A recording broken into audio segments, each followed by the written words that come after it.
The name's Wittmann. Michael Wittmann. Hey everyone, this is John from EastCoastArmory.com, and I'm here today with a multi-part model showcase video for this 1/16 scale radio-controlled late production command variant of the German Tiger I. This model here was built for commission and belongs to a private collector. As I often mention in these build videos, I frequently take on commission build projects from models ranging between 1/35 scale and 1/6 scale. For availability and pricing information, that information would be best by contacting me through the email address listed below, which is info@eastcoastarmory.com. Of course, I will be delving deeper into this as the video goes on. However, in a nutshell, this model here started off as a 1/16 scale, ready-to-run Taigen late production Tiger I model. The model was then redetailed and modified to the condition that we have here. I'm going to be going over all of these modifications, the details, and even taking this model for a test drive in this video series. Of course, I cannot just go over all of this info in one video. Instead, I'm going to do what I've done with other 1/16 builds in the past and subdivide all the content into 3 separate videos. The first video, which is of course this one here, I'm going to be focusing exclusively on the build aspect of it, where I'm going to be reviewing the base starter model and taking you along throughout the rebuild and redetailing process. Part 2 is going to focus exclusively on the exterior details that we see here. And Part 3, I'm going to take this model for a final test drive. Of course, there's going to be a lot of content coming at you, so you might want to sit back, relax, and chill out, because it's going to be for an interesting ride. So to kick this video off, let's go ahead and take a step back to when this model was first started in order to get a good idea on what the base starter kit supplies you with. And here's the model at the start of the rebuild. For the base starter model, we have here a RTR Metal Edition Taigen late production Tiger I. Normally this would be the point in the video where I would have the model still in its original shipping carton, and I would talk about the location where I purchased the model, the condition, and then I would go forth and give the model a thorough in-box review. However, as you can clearly see, that's not going to be the case here, for the simple reason that I've already done a thorough in-box review of one of these exact same type of late production Tiger I's, so going through all that information again is rather redundant. If, however, you do want to see the vehicle going through its in-box review, I recommend watching one of the other late production Taigen Tiger I videos that are listed on the channel. About a year ago, I've done a rebuild on one of these exact same type of vehicles, so if you want to see that information, I recommend checking out that video series. In a nutshell, this model here is the 1/16 scale Metal Edition late production Tiger I from Taigen. These models are generally purchased online via the website listed below, which is TaigenTanks.com. TaigenTanks.com is a US-based importer and distributor for the Taigen 1/16 scale radio control tanks, along with all of their accessories. If you're a fan of the channel and my 1/16 scale content, you'll know that I purchase from them quite often for not just the models that I start with, but also all of the detail accessories and mechanical upgrades that I generally add to those builds. I highly recommend checking them out, and also chances are really good that if you encounter a Taigen tank in the United States, it came from TaigenTanks.com, but under the brand name IMEX, as that's the company name that they use for their distribution and importation.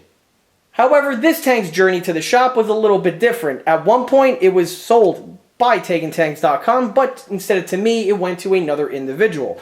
That individual had the tank for a little while, and then eventually sold it to the person who currently owns it, who hired me to rebuild the model to the way you see it in the beginning of the video. The previous owner went ahead and rendezvoused with me at the shop. He dropped the tank off, we had a quick little discussion about RC tanks, and then he went off on his merry way. While this model was owned by the previous owner, he didn't exactly run it all that often, or ever from what I can tell. The vehicle is as new as one can possibly get, specifically one that was purchased secondhand. As you can see, it still has the original shipping protection PVC tube, along with the inner barrel protecting sleeve. The remainder of the model looks pretty good, and it's quite typical from what you would see from a factory fresh late production from Taigen. The paint isn't scratched or anything. The tow cables and the tools are in perfect shape. They're not broken or anything else along those lines. And basically what you see here is a good representation of what you typically get. Looking further at the model, I can see that the suspension here has absolutely no signs that this thing has ever been driven. The sprocket teeth still have their paint intact, same is true with the idler and the steel rims of the road wheels. The tracks also are indicative of never having been run. The surfaces have the original paint on them from Taigen, and even the underplate here is completely void of any sorts of nicks or scratches. As you can see, this model here comes fully painted with this camouflage pattern along with some basic counter shading airbrushing. These models are offered by Taigen in a few different flavors. This particular example here is the top of the line version. However, they do offer this exact same type of vehicle, but for a more affordable price tag. These ones here generally retail from anywhere between $400 to $500 US, while the other ones retail from about 150 to about 200 US. The price difference is with the components that the vehicles come with. Both the affordable one and this version here have the exact same electronics, although this one here has the ball bearing steel gearbox standard, while the other versions, the gearboxes for the longest period of time used to be this zinc alloy system, but lately they've been swapping those out for a steel gearbox. Although the steel gearbox that are found on the affordable versions do not have the ball bearings that are found on the premium one. Another huge difference in the prices between the two options is with the undercarriage components. The affordable version, the track, the sprocket, the idler, and the running gear are made from plastic. However, on this version over here, all of those mentioned components are made from metal. Another component that separates the two versions is with the turret. The standard plastic editions, the turret is made from plastic moldings, while on this version here, it's made out of die cast. The last big difference between the two involves the final finish. This one, like I said before, comes stock in this configuration where we have this airbrush paint scheme with some weathering. The affordable option, the unit is just painted either in all Panzer Gray or all Dunkelgelb. If anyone is wondering what's the point of the lower end ones, well, those ones are really meant to be purchased and used as a beater vehicle where you buy the tank, you run it till the tracks fall off, and you basically have your fun with it. These ones here are really more or less meant for someone who wants a 1/16 scale RTR Tiger, but they want it to look a little bit more enhanced compared to the standard plastic variant.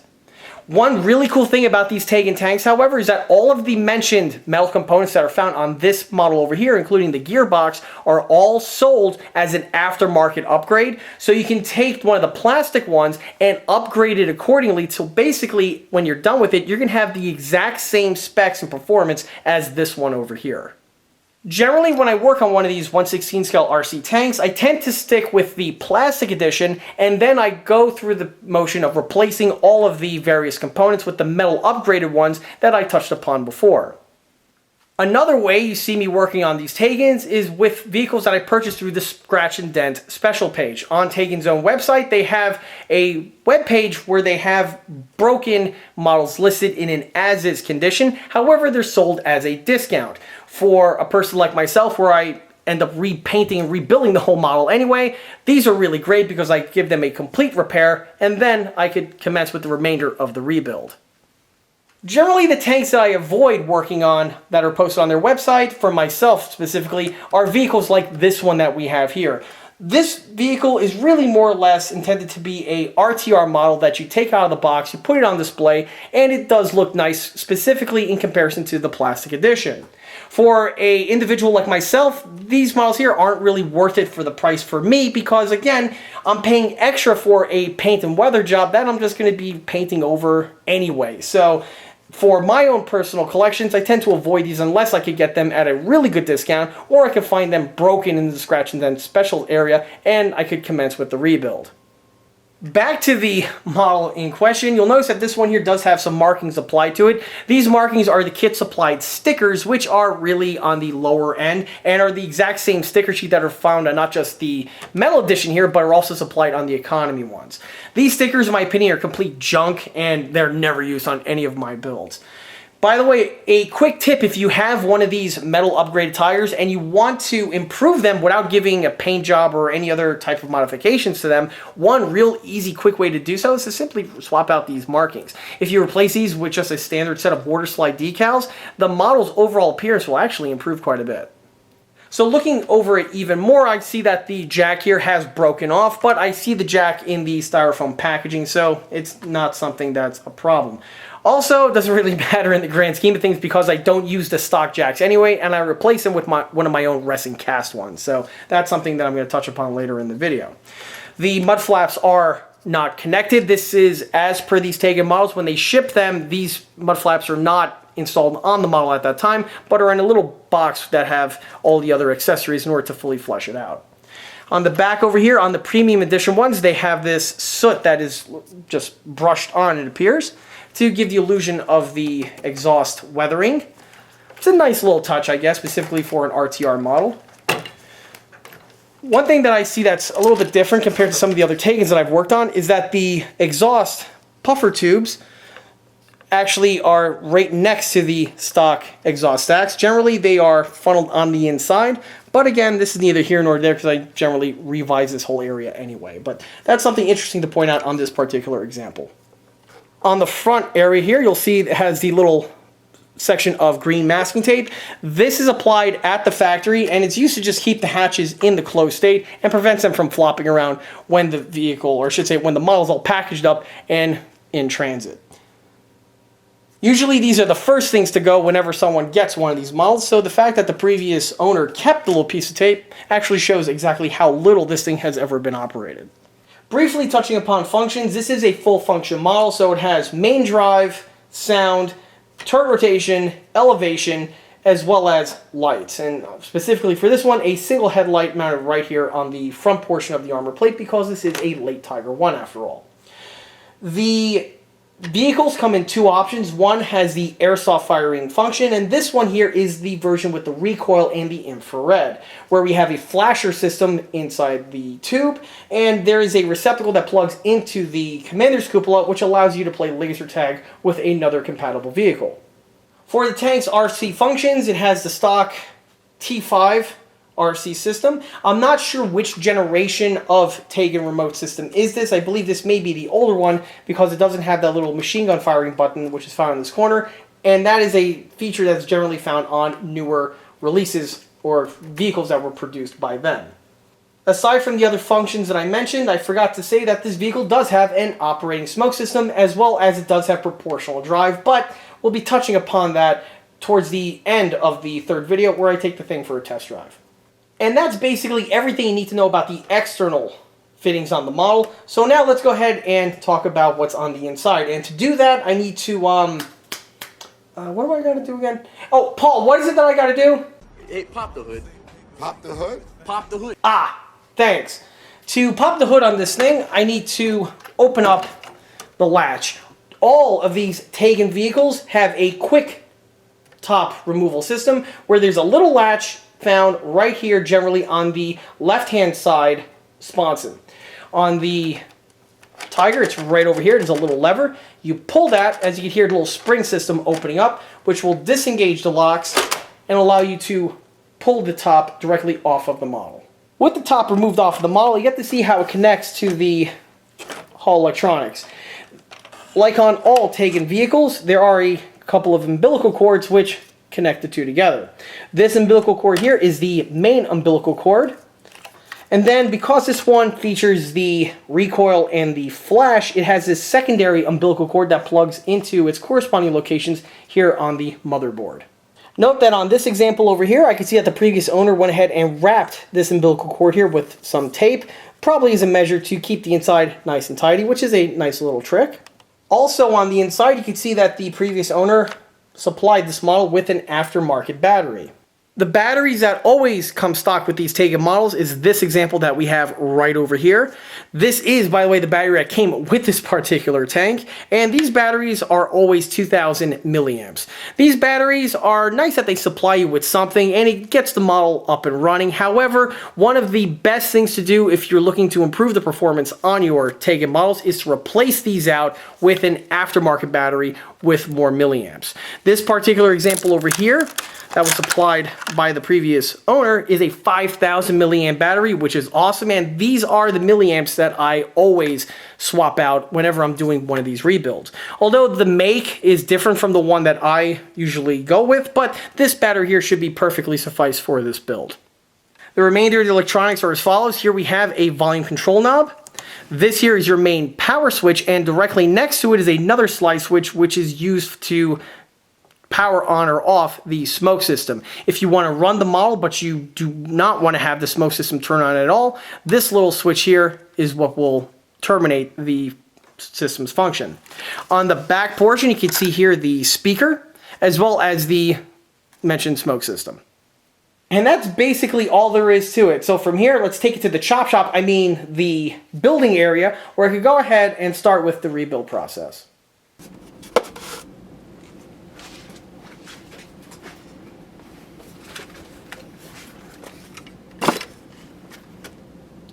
Okay, so with the tank in the shop, the first thing I'm going to do is remove the tracks. The way I do this is with taking off the sprocket. Sprockets are held onto the vehicle with a single hex bolt that's found on the inside. In order to get to the concealed hex bolt, the first thing you gotta do is remove the hubcap. The hubcaps are not held on with glue from all the other examples that I've worked on, but they are on with a friction fit. You have to be careful when removing them because you can break them or chip them if you try to pry them out. I always found the best method is to go with a plier, just grab it onto the ends and twist. Once the friction seal is broken, you could then just wiggle the piece until it pops out. This one over here got a small little scratch in this little corner, but it's nothing that can just polish away with some sandpaper. It's not a gouge where it's actually in the material. It's just a small little superficial scratch. 'Tis but a scratch. A scratch?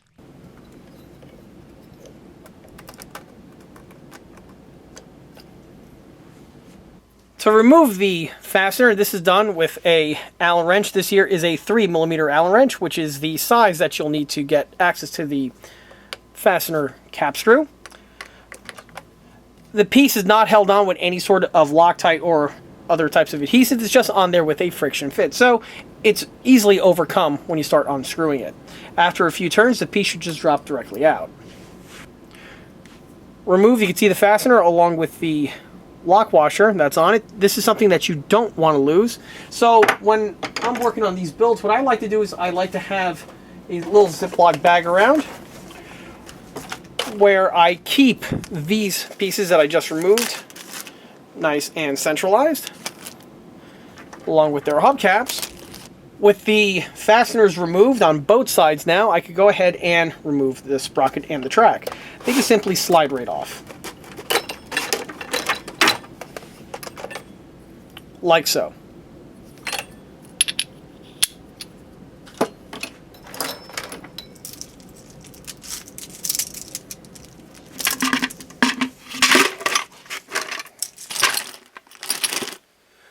Sprockets, the fasteners, and their hubs are now nice and bagged into the bucket to go with the track.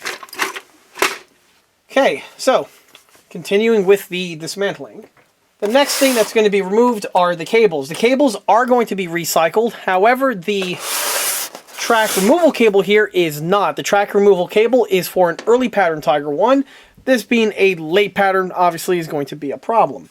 By the way, this is a common ding found on the Taigen late production and even the mid-production Tigers. What these vehicles are basically a early production 1/16 scale Taigen that have been shoehorned and metamorphosized into a late or mid-production tank.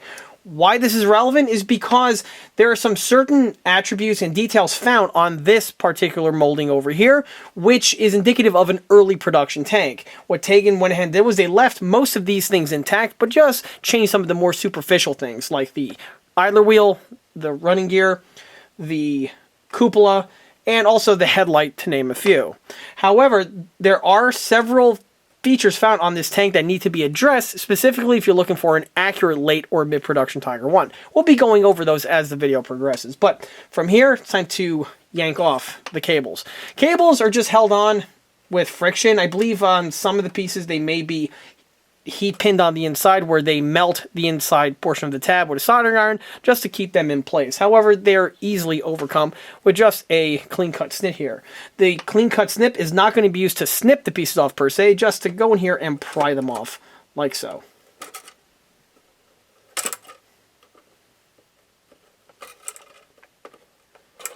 As for the track removal cable, this I am going to be replacing with a scratch-built metal cable, of which I will be also going over in more depth as the video goes on. But as a quick side note, if anyone wants to know exactly how to fabricate that cable, I made a tutorial a number of years ago on how this is done, and the exact same procedure is going to be recycled for this build here.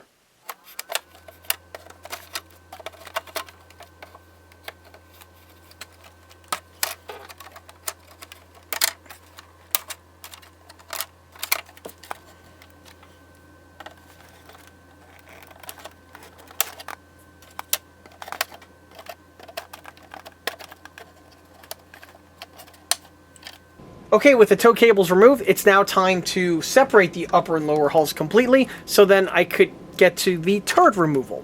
To do that, of course, I am going to have to separate the two hull halves.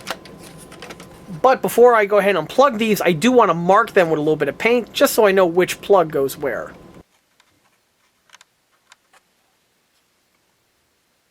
With the pieces marked, I simply just yank them off of the motherboard. The next plug to consider is this one over here, which is a single pin plug that's camouflaged by this little piece of shrink tubing. This is only found on the variants with the IR recoil emitter, and if you have the airsoft one, this piece here is not present. Simply gets unplugged like you saw right there. And then from here you'll notice that the upper hull has completely been disconnected from the lower. Okay, next thing I'm going to remove is the stock exhaust manifold system. The kit ones are very basic, and I'm going to be replacing them with a set of my own cast resin ones, which is customary on all of these rebuilds. So the first thing I'm going to do is yank out the tubes for the stock smoke system, which, by the way, on this one here, they're really stiff. Sometimes they're a bit on the softer end, but once the tubes are removed, it's then time to remove the manifold.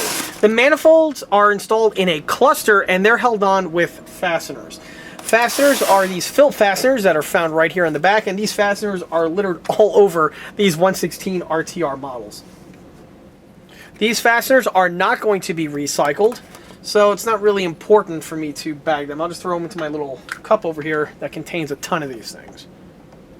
As if you do a lot of 116 builds like I do, you tend to have a bunch of these things just on hand. They tend to multiply on you. Okay, as you can see, the piece was dropped right off once the fastener was removed. Now, here's the stock exhaust manifold system. It consists of three components that are all sandwiched together. We have the heat shield found on the outside, we have the exhaust manifold stack right here on the inside, and then we have the armored cover right over here that's sandwiched in between both of those other pieces. One thing that's unique is that on this one, the exhaust stack is actually solid. On most of the other examples I've seen, this is just milled out and it's just a big hollow cavity on the inside, which always made the smoke just bellow out as opposed to being forced out through the top. This one here, admittedly, is a better design. However, you still have this unsightly hole right here on the back, and if you look at it from a certain angle, you can see the smoke emitter tube flowing in. The ECA one that I replaced it with has the smoke emitter tube on the bottom portion like it is on the real vehicle, so it makes for a much more accurate overall appearance. So this one here is going to be jettisoned, but there are several sections on this cluster over here that are going to be recycled, namely the heat shield as well as the main armored cover. The top portion is also going to be recycled, but I'll touch upon that as the build goes on. The next thing I'm going to remove is the starter plate, and that's because of two reasons. One, the way it secures to the vehicle, it has these 4 little pegs, while in the real vehicle would only have 2, so I need to make a small modification to this in order to replicate that. And the second reason is one that always seems to make one of my viewers salty. You know who you are out there, because on every one of these videos, I always seem to have to explain this to that one individual. You see, on the back portion of the Tiger I over here, we have this big square cutout. This square cutout is for a recharge jack that is only found in Europe. In the United States, where I am located, we do not have this recharge jack present, so on the model here, it's just this open hole into nowhere. In the United States, and this is also true for, I think, all of North America, the way these models are offered is that when it comes time to charge the vehicle, you simply take the top off, remove the battery, charge it separately, and then reverse the process when it comes time to run the tank again. For my builds, this is something that always gets revisited because once the model is fully built, painted, and weathered, you really don't want to take the thing apart unless there's some kind of emergency. So because of this, I have my own recharge jack, which I will be fabricating, and I'll be mentioning it later on in this video. Which makes this hole here nothing more than an appendix, and needs to be plugged up. The other point that I always seem to make, and this individual doesn't seem to grasp, is that even if I did have that European recharge jack, I'd still be plugging up this hole for the simple reason that it's an eyesore. He's going to claim it's not. Guess what, pal? It's an eyesore, okay? It's a giant cavernous hole in the back of the tank that shouldn't be there. It's an eyesore. Oh, I can't see it. Yeah, you can. You can. Stop, okay? So I'm going to go ahead and plug this up. If it's not going to be on the real tank, it ain't going to be on this one. I'm just going to put it that way. So this hole here needs to be 1086. And to do that, I am going to be plugging it up along with the other eyesore holes that are found on the back. And I'll be touching upon that again as the video turns on. Well, even the least observant of you out there will notice that the model has been flipped upside down. This is because at this point here, I'm going to be removing the row wheels. The row wheels I always remove off of these rebuilds because it allows me to get full access to paint the wheels as well as also the sponsons and the sidewall. Obviously, with a wall of wheels like this, it's almost impossible to get paint onto these areas in an even and thorough manner. The row wheels are connected to the swing arm via a single hex grub fastener. This is the exact same design that's seen on the Tamiya pattern of vehicles, which is not too surprising because this vehicle has a lot of things that are reminiscent of the Tamiya vehicle, but that's a topic for another video. Anyway, back to removing of the wheels here. You just need a really small Allen wrench like this one over here, and after just a couple turns or two, the piece should come off. Sometimes the swing arms have a layer of paint on them, which may make the removal a little bit trickier. However, if you take your time and you apply just the amount of pressure onto the grub screw, it will loosen up just enough for the piece to get loose and come off. You don't necessarily need to remove the entire fastener, but if you do, you want to keep a track where every one of these things are held. This is the type of thing that will get lost, and if it goes to lost party, obviously it's going to be a problem. Fortunately, if it does happen, these pieces here are a size that's standardized, and it's not hard to find replacements if the need be arises. But best to avoid that by simply not unscrewing the fasteners all the way. So this one here was loosened up. Maybe 1, 2, or 3 turns. It's all that's required. As you can see, the wheel is now able to be removed. Obviously, I'm not going to be able to remove this one yet because with the way these interwoven wheels are designed, you got to remove 2 or 3 of them in order to get to one. Yeah, now you know why this wheel design went the way of the dodo bird. But regardless, let's go ahead and take care of this, and then all the wheels will be off in a jiff. Once all the fasteners are loosened up, the wheels just simply slide right off.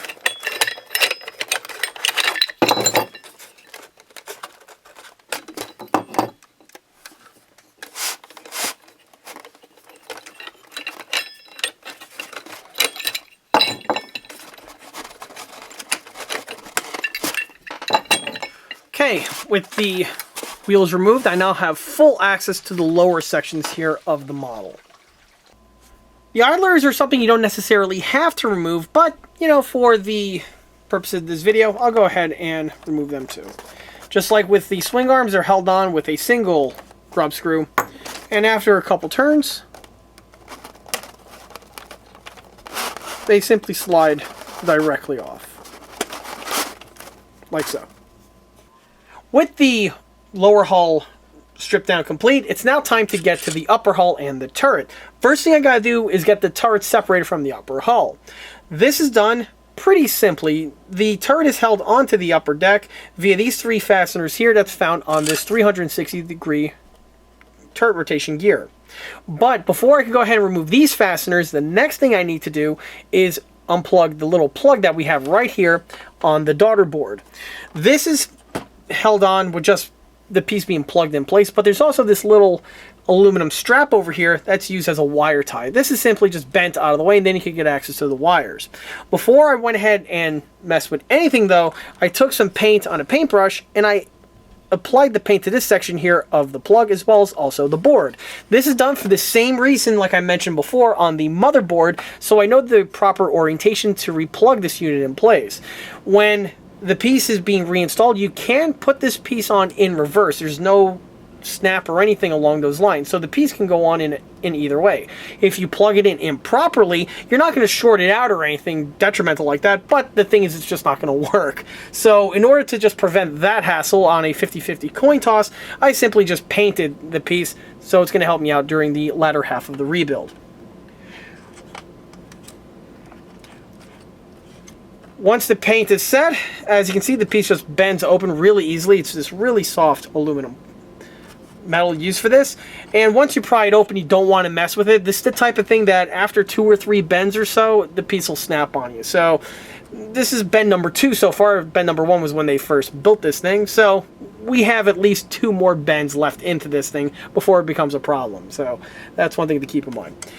Okay, piece simply gets unplugged. Now I'm just going to remove these 3 fasteners with a screwdriver, and then the turret can come off at the top.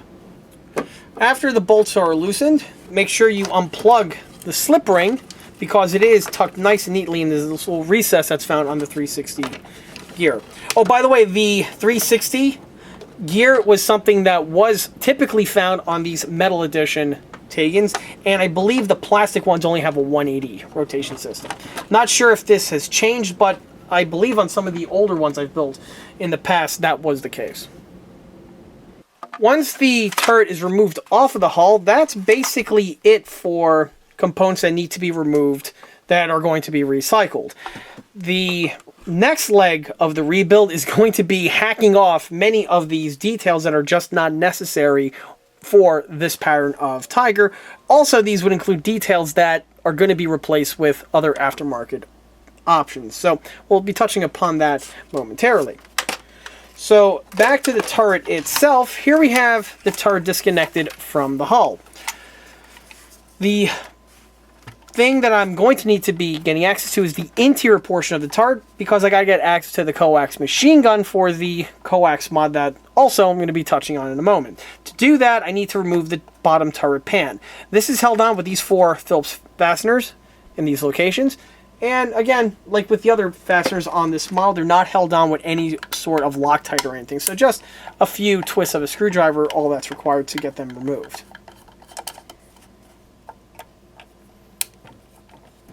At this point, all of the fasteners are loosened up, and I'm ready to take the 2 sections apart. But before I do, one quick tip that I recommend is with a little piece here of masking tape. You see, these 4 fasteners are really, really habitual in getting lost. They just have a really good knack at falling out and falling on the floor, and once they do, pew, off the lost party they go. So what I like to do is I like to tape up these sections over here with just a little piece of masking tape. This will keep the fasteners contained inside of their little wells and will prevent them from getting lost. When it comes time to remount the turret back together again, I just dry fit it on, peel off the section of tape, and the fasteners are right there where they were the entire time.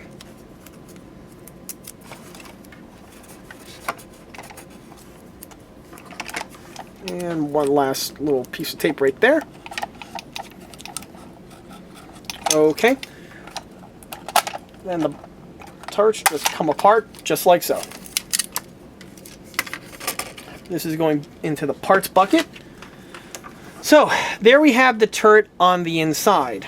I am not going to be messing with any of the equipment over here. This is perfectly fine. No need to mess with perfection. What I do need to get to is with the mantlet. And this is something I'm going to be touching upon, again, as the video goes on. Before I go ahead and mess with the mantlet, though, one thing that I do need to remove at this time are the turret details. And I mean all of them. The cupola itself needs to be removed because it sits too high. I've mentioned this on all of these Taigen late production Tiger I videos. Because the turret here is a early Tiger I casting, we have the provisions for the early large drum cupola. Well, when they designed the late section here, they designed it to adapt onto the early cupola fitting, and this is why it has this goofy, really super tall height to it. It sticks out like a sore thumb. So what I always do in these builds is the cupola itself is actually pretty solid and can be polished into something that looks really, really good. But to do that, you first need to remove the piece off of the turret because this cupola ring here is going to be cut down and it's going to be shortened. To get the cupola off, it's held on the model with a little bit of adhesive. Now, on this particular example, the turret is metal, as is the cupola, so it should come off relatively easily. If the piece was the plastic edition, it would require a little bit more finesse because the plastics adhere together with the way they are cemented. On this one here, a good, nice thwack with a screwdriver, with a hammer or a rubber mallet in this case, is going to be enough to shock the glues apart, getting the piece separated. If this was on the plastic edition, I would probably try hitting it with the Dremel Multimaster, cutting it at the seam line that's right over here. If you do that, the piece will then buckle after a few passes. So on this one here, I went ahead, like I stated, I tightened it in the vise, not to a super tough degree, just enough to keep it firmly in place. Now what I'm going to do is I'm just going to position the screwdriver right over here on the seam, which I can see. I'm going to give it a good thwack. At the same time, by the way, my hand that's holding the screwdriver is also holding the turret in place so that once it pops loose, the turret isn't just going to take a sudden drop and fall on my cement floor here, which can lead to things that aren't really beneficial. Also, one other thing I want to mention, technically, I perhaps should have did this before removing the bottom base because it helps keep the mantlet, nice and secure. Both roads will lead you to the same end result. So on this one here, because the bottom portion was removed, I just tied this rubber band around to keep everything in place. But like I stated before, both roads will lead to Rome regardless.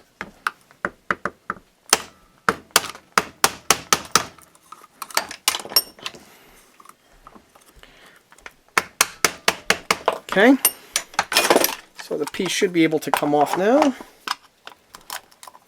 And it did. It did damage the bottom portion here slightly, as well as the inner portion here of the turret, but have no fear because these sections are going to be amputated anyway, so no damage has been done in any way possible. Okay, so with this removed, the next thing I need to remove are all of the turret fittings.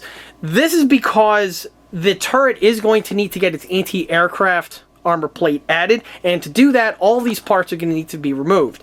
The close quarter defense system, the air blower, as well as the visor are going to be recycled. However, the Lotus Hatch here is not. The Lotus Hatch is an early pattern Lotus Hatch, but of course, being a late production Tiger I, this was something that was changed and revisited. I do have an aftermarket one that I'm going to be touching upon again as the video goes on, but more information on that is to follow. So, with that, this guy here needs to go. This one I'm just going to probably just amputate it from the two hinges that we have right here, cutting them off, basically destroying them. But these pieces here I'm going to need to tactfully remove in a certain way.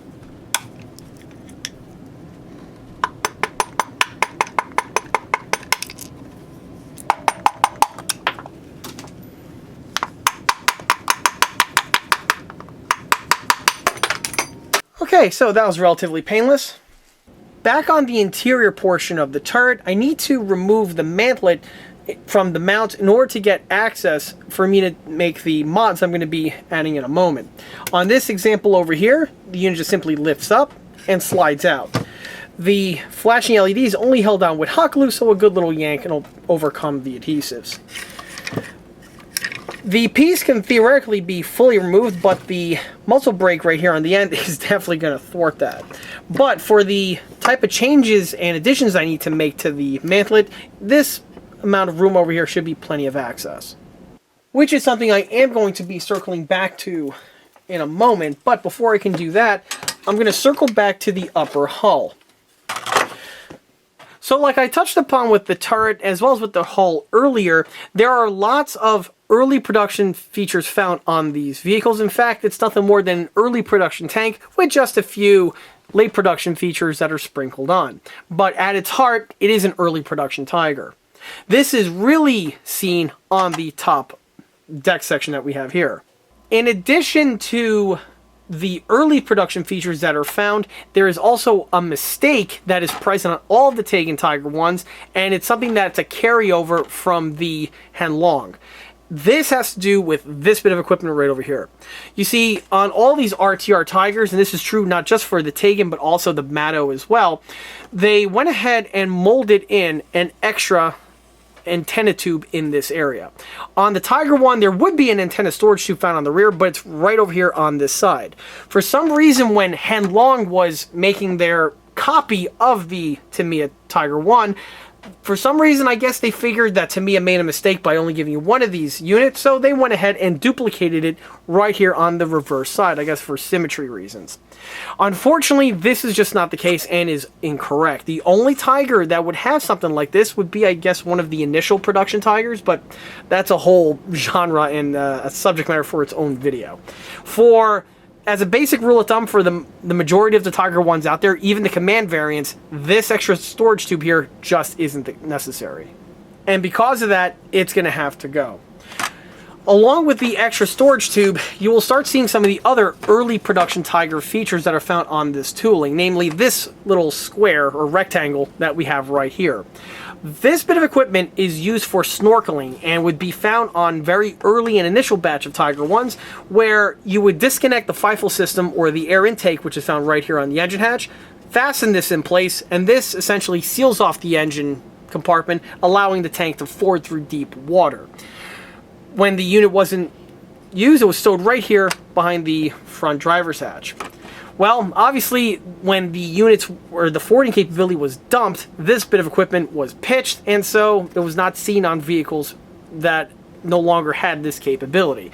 So this is something that's also going to have to go.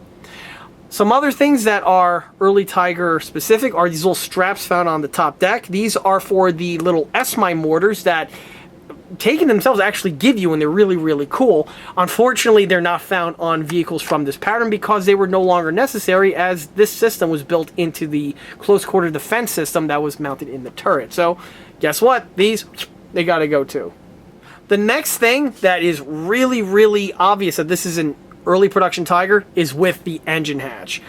The air blower is an early pattern Tiger air blower. The late pattern was redesigned, which was smaller in its overall size and shape, and this is something I am going to correct, and I'll be touching upon that momentarily. Other things that are present are the little hatch lift hooks that are found right here on either end. These here are not found on these two locations on the majority of Tiger Is, and this is something that's actually a Tiger 131 specific piece, if I'm not mistaken. It's been a while since I looked at my Tiger Is, but regardless, they shouldn't be in these locations. The rear plate over here is also very, very different. This extra cap is not present on, again, most of the Tiger Is. Even the early production Tigers didn't even have this as well, so this is something that also is going to have to go. In its place, there's this little axis plate that gets fastened in this location, but again, more information on that is to come. Some other quirks that are found are the little duplicate hatch mounting straps are found on this plate over here.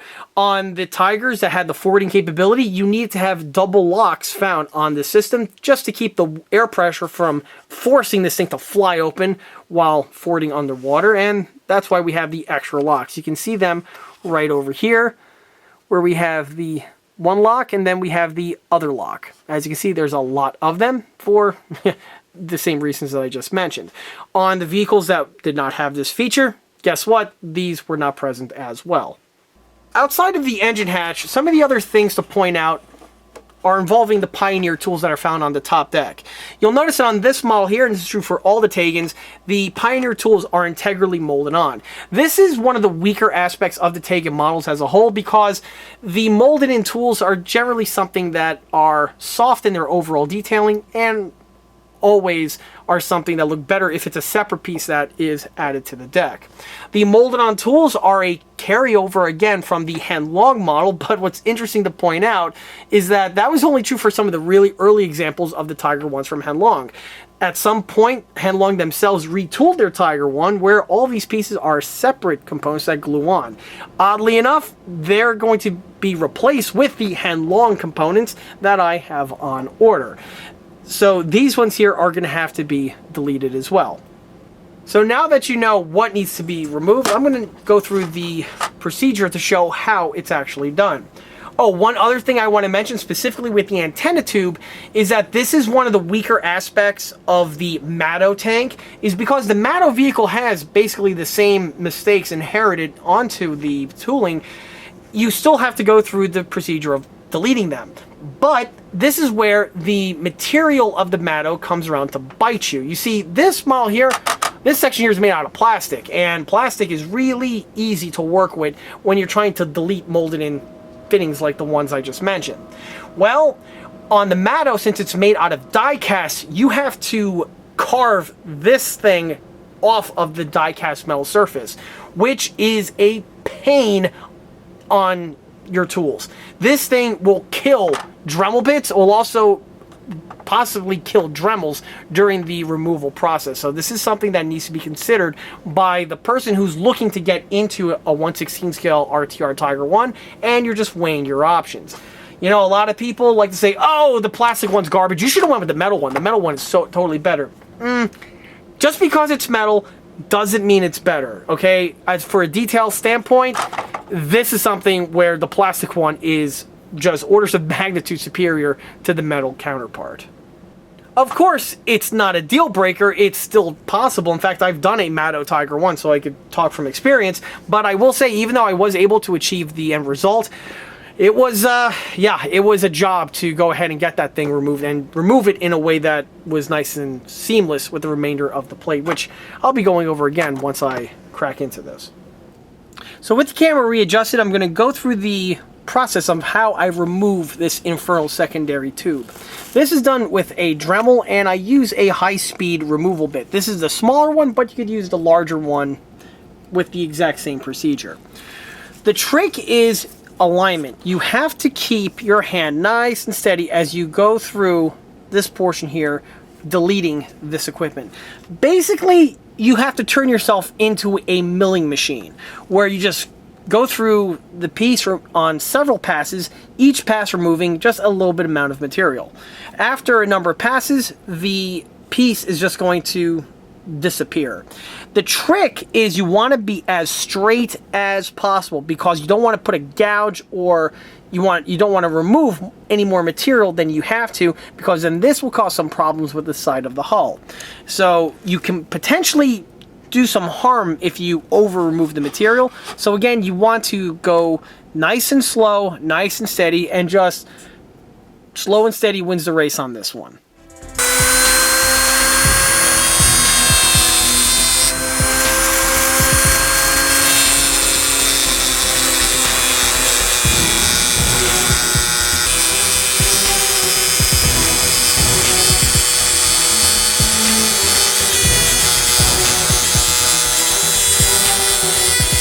One other thing I also forgot to mention is you have to be very careful on how far in you have your bit. If you have it right there in the middle, it's going to cause problems, because with the way this thing is molded in, you have the grill work right up against it. So you want to have just enough material removed where the tube is gone, but you still have the grill work left completely intact. This is where things get a little tricky. And again, it's one of those procedures that you really need to take your time and have a nice steady hand while undertaking.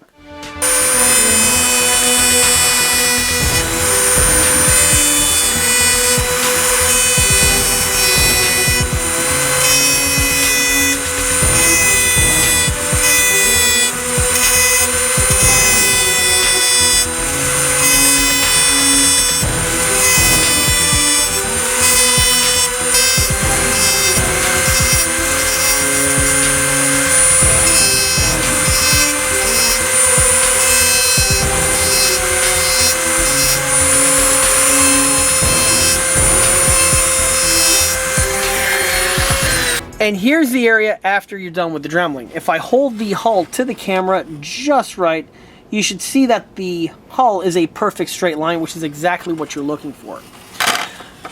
There are a few stragglers still left on the surface, but these are going to be cleaned up with some needle files as well as some sandpaper. Once I'm done with the finalizing, this thing here is going to be complete and I could progress to the remainder of the top deck fittings.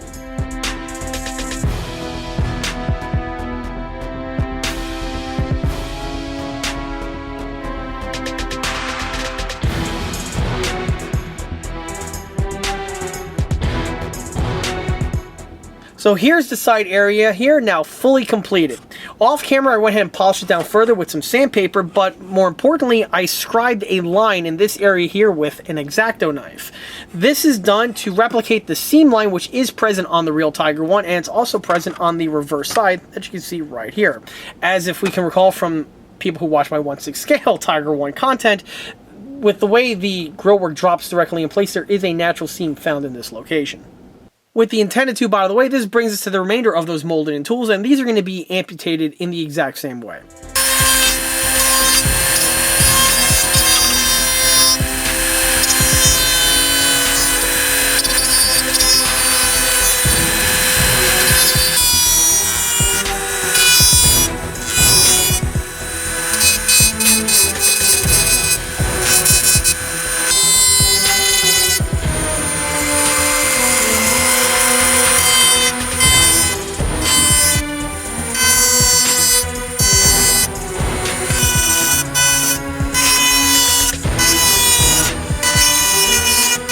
And this is what the top deck looks like with those components that I mentioned now removed.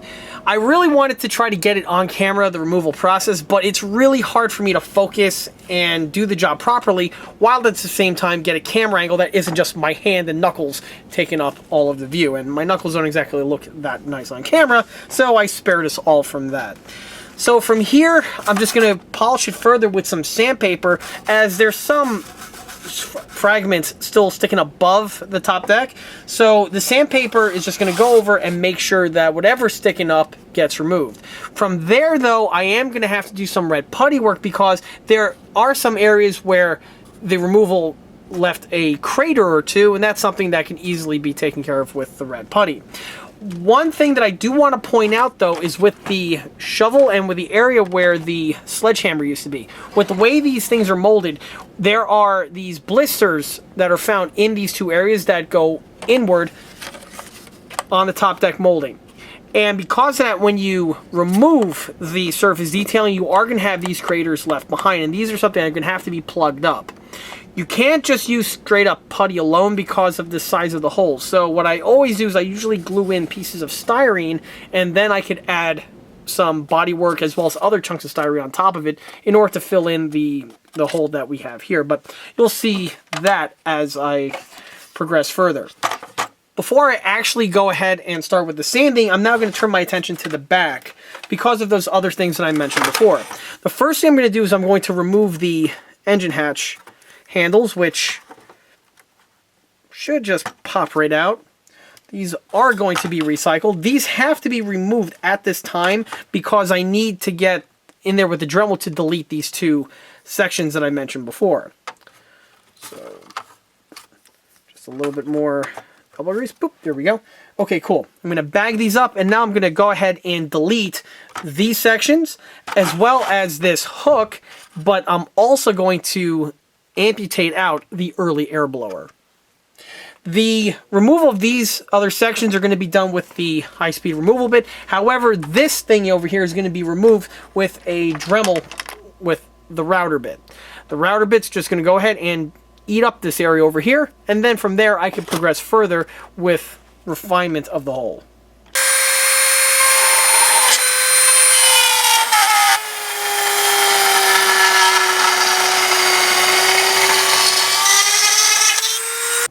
As one can clearly see, the router bit does short work with removing out that center portion. The air blower in its place I'm going to use is the ECA one. The ECA one is made out of cast resin and is made of these two components. So we have the inner section with the vent details as well as the outer mushroom part. The way this set works is you first have to delete the molded in one, and then you need to remove the molded in section that sticks up. Once that's removed, the ECA one should just drop directly into place where we now have this larger hole. Before I could go ahead and secure the piece in place, however, I do have to delete that high wall, and that's going to be done with the high-speed removal bit.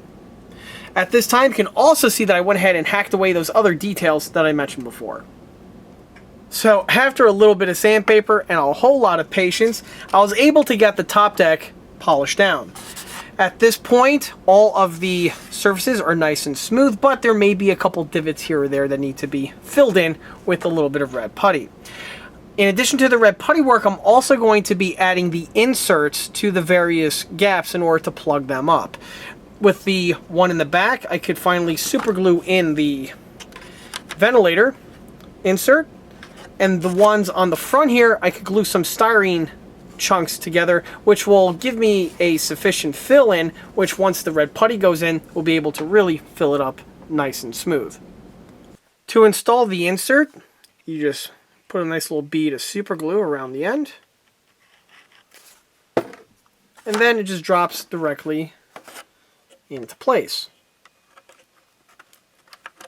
Hope if you get the wires out of the way. Also on this one here, I turned it down on the lathe just to space it off. You don't have to do that, but it's just something I'd like to do on my builds. So the insert has just been added. Once the super glue sets, I'll be able to fill in the seam over here with a little bit of red putty. Once the red putty is dried, I could polish it down, and once done, it will be a seamless look. With the bodywork completed, then I could just take the top portion, drop it in place, and huzzah, the air blower has been transformed into the later pattern. For the bodywork on the front, you can see that on the inside I went ahead and glued some sections of sheet styrene, and on the large hole section I went ahead and filled it in with some plastic scrap. This is done because you cannot use red putty in this much volume in one sitting.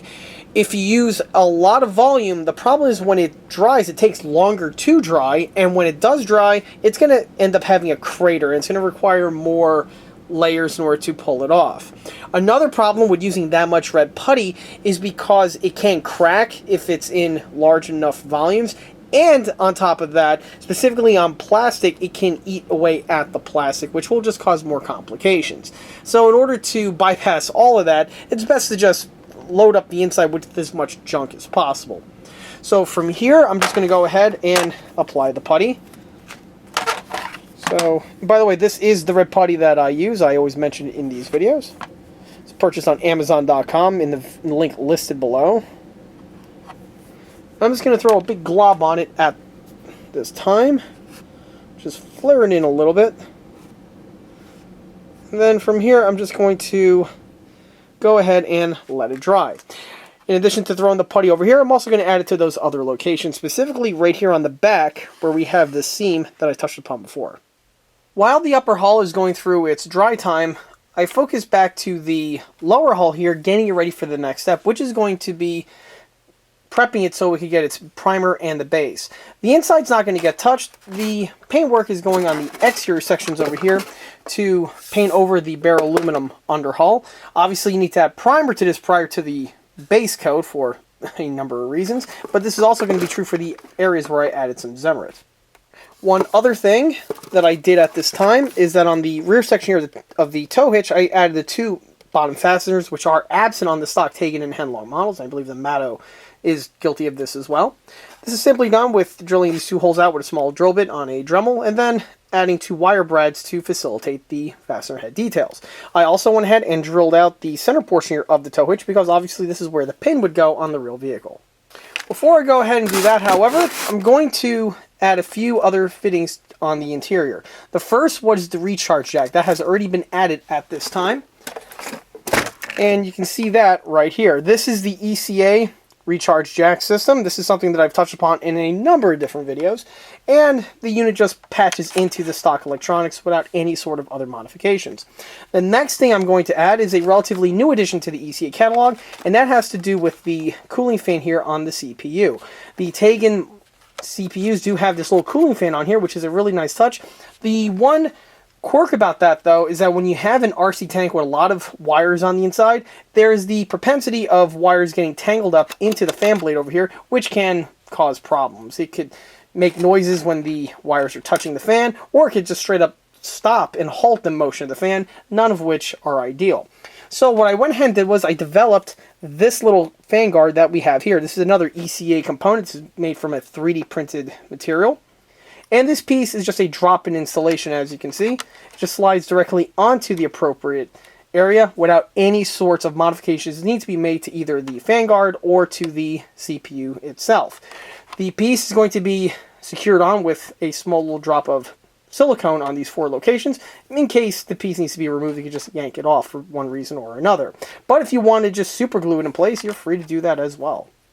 Once the fan guard is mounted, you can see that nothing can go ahead and interrupt with the fan's motion, and the fan has plenty of airflow to go through. Not only do the perforations over here allow the airflow in, but the guard does not sit flush on the fan. There's a millimeter or 2 gap in between the 2 surfaces, which allows even more air to funnel in when in operation.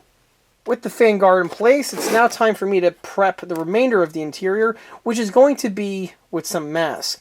I don't want any sort of overspray to enter into the interior portion, so basically I protect this area here with lots of paper towels and masking tape.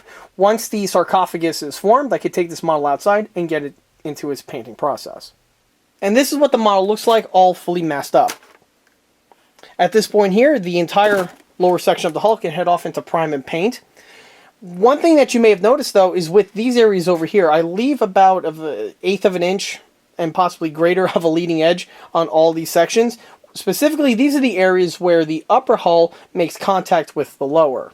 These areas here I left exposed on purpose because I want paint to get on them, and the reason why I want them to get some paint is because of the way the upper engages with the lower. These areas here are on the locations where the 2 sections meet, and because of that, you have the chance, or you run the risk, of these areas here being left exposed even when the model's fully painted and completed. And by getting these areas here fully painted with the same colors I'm going to be using on the remainder of the model, it's a way to make sure everything blends in case some of these sections are still left exposed.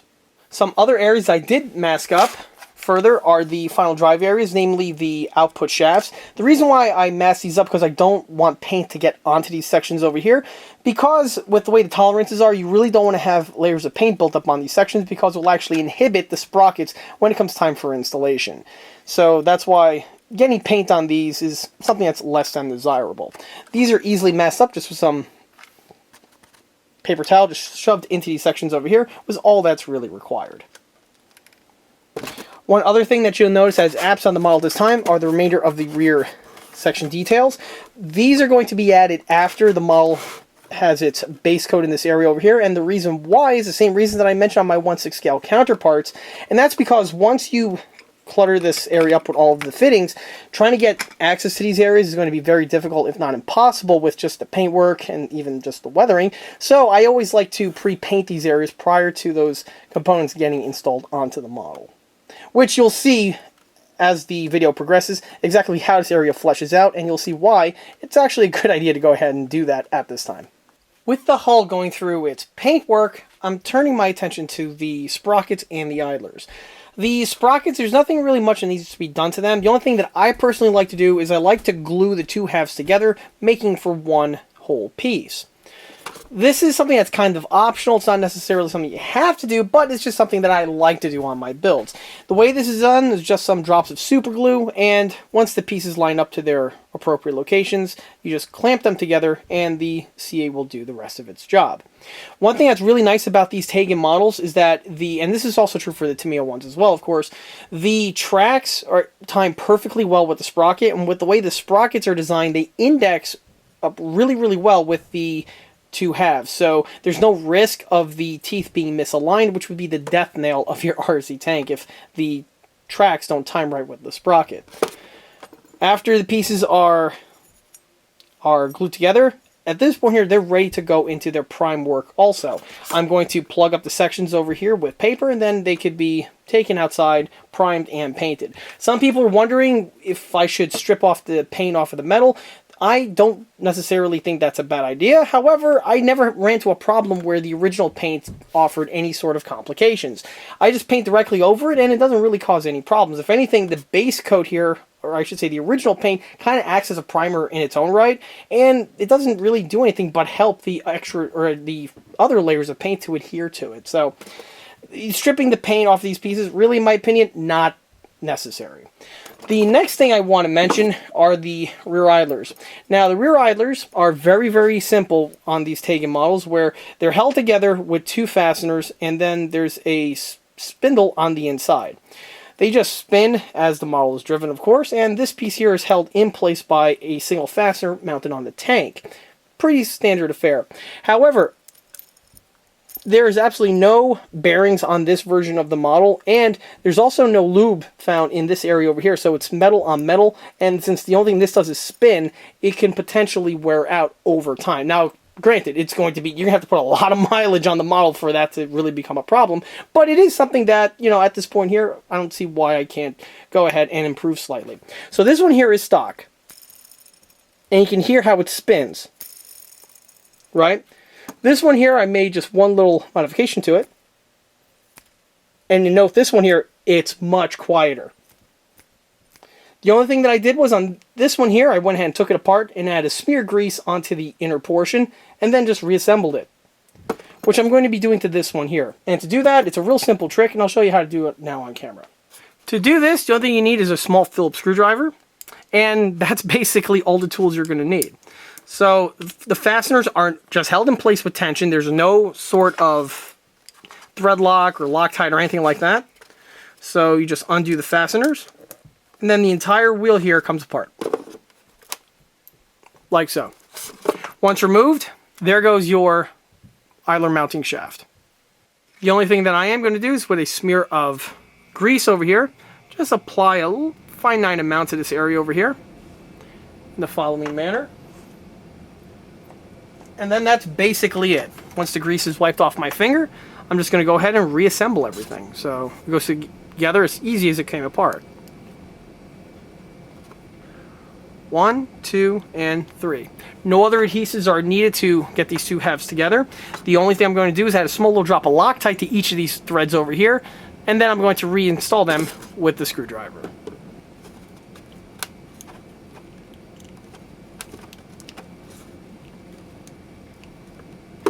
Once the fasteners are remounted in place, this piece is fully assembled, and at this point here, it's ready to go to the next step.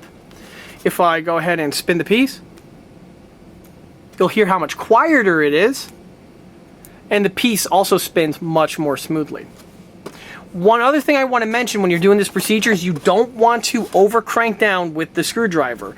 The fasteners are just simply threaded into the die cast metal that's used to mold the idler in, and this material is great, but it's not super strong. So when you're tightening the fasteners, once they bottom out, that's basically it. You could give them a slight little torque, but nothing too egregious, because if those threads strip out on you, you're going to be basically screwed. So that is something to keep in mind of. Well, the next step you would think is to get this into paint. However, nope, there's one thing I need to do to the idlers here before that can be done.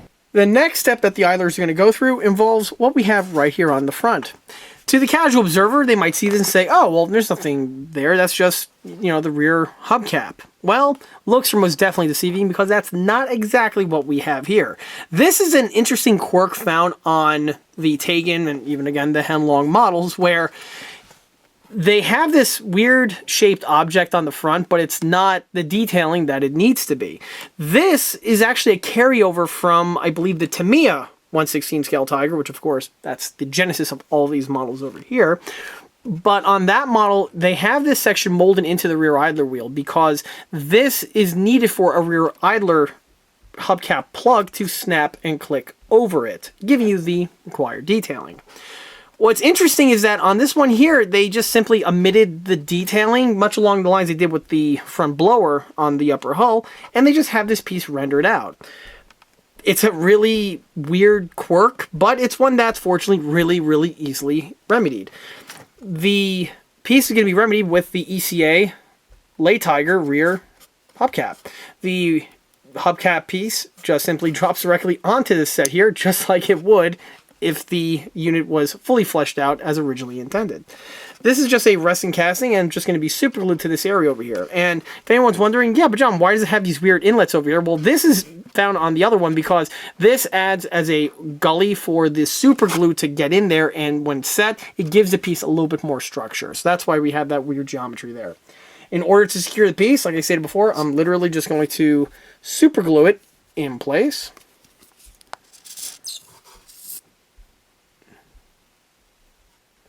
And you can use a decent amount of glue on this.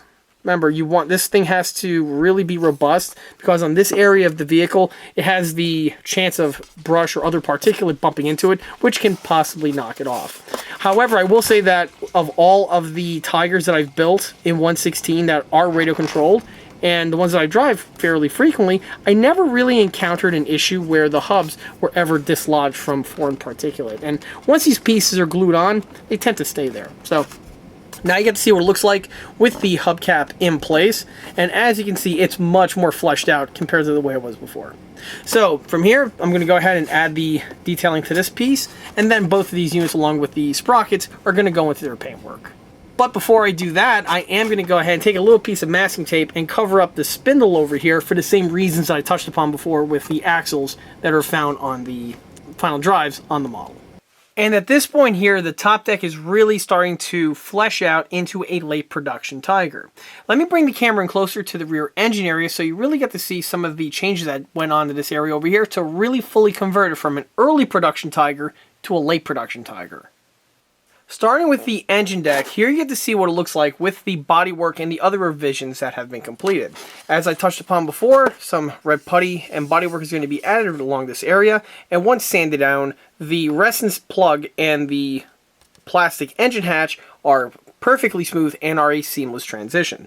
Of course, once the top portion goes on, everything is thoroughly concealed. In addition to this, something else that I went ahead and did was I plugged up the snorkeling fastener location holes with a little bit of super glue, and then they too were polished down with the sandpaper. As I mentioned before, the tank is based on the Tamiya, which is an early production Tiger, and the early production Tiger have those extra provisions in place. Obviously, for a late one, that's not necessary, so these locations need to go. Once the units are polished down, again, this will aid with the model's accuracy overall. The other thing I want to mention involved where those legs that were integrally molded on the engine hatch were originally located. With the way the kit is designed, and this is also true by the way for the rear engine axis hook, is that the pieces are molded so that when you delete them, you are going to have a little bit of material found in this section over here, and it interrupts the seam line of the engine hatch. In order to clean this up with the Dremel Multimax, I went ahead and just simply carved the line back into place. The beauty about the Multimax is that if the blade fits perfectly into the pre-molded groove that's already found on the upper hull, so it acts as a nice little track and it guides the blade in place so you could remove just the right amount of material required to clean the area up. Same thing, of course, was also done for this area over here. On the hinge plate, you'll see that the piece is now ready for its next step. The cast texturing has been added, which was needed to blend in the bodywork that was done from the deletion of that large Phillips screw cap, which again is for the snorkel. And again, late Tiger, it's not necessary. This portion over here is now going to enter the next phase of detailing, where I'm going to start adding all the other little details that are required to fully transform this to a late pattern rear deck area. Of course, these details are all going to be 3D printed, and you'll see what they look like momentarily. Moving to the front portion of the hull, you can see the other revisions. First, all the bodywork is completed on the top deck, so all of those molding tools and S-mine locations are completely gone and are nice and smooth. The center weld bead was added. the front blower was just dropped directly in place, and then I also added the turf protective ring. This is just the ECA resting component, and I just went ahead, cleaned it up, and dropped it into its appropriate location, giving you that much needed detailing, again, specifically if you're working on a late pattern Tiger like this one. The next thing on the hull to work on is the exhaust manifold. As I touched upon before, the kit exhaust manifold leaves some room for improvement. And what I'm going to do is I'm going to replace these ones here with a resin cast set of the ECA counterparts. The ECA ones are going to utilize a mix of the components found on this one over here. And basically what I'm going to retain is the external heat shield, the armored cover, and also the top portion that we have right here of the rain guard. The actual cylinder itself is going to be removed, and also it's going to have the puffer cap on it, which I'm going to touch upon in a moment. To adapt the kit piece to work with the ECA units, what you first have to do is you have to disassemble the parts fully, and that's a weird pronunciation, but I'm going to roll with it. So with the way the parts are designed is that, and this is also true for not just the Taigen, but the Henlong and also the Mattos as well, is that the canister here has the holes in it for these columns that are integrally molded into the heat shields. And then everything just like plugs together, and then this gets fastened to the rear of the tank. To remove them, you need to first delete this peg that we have here, because this one is actually glued in place. The top one, depending on the tank you're working on, may or may not have any adhesives on this section over here. It just depends on the luck of the draw. I've ran into examples of all three of those where that was the case, and I ran into examples of all three of those that wasn't the case. So again, your luck may differ. So to remove this, I'm going to use a Dremel with a high-speed removal bit, and I'm just going to amputate this section of plastic right over here. Once that's removed, hopefully the piece should just disassemble.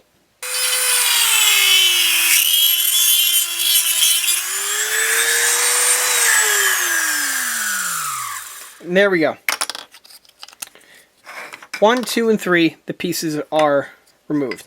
I'm going to do the same thing to the heat shield on this cluster over here, and then we're going to get back to the other mods that need to be made to this example. Okay, with the two disassembled, we're going to take these guys over here, set them aside, as well as with the armor covers, and set them aside too.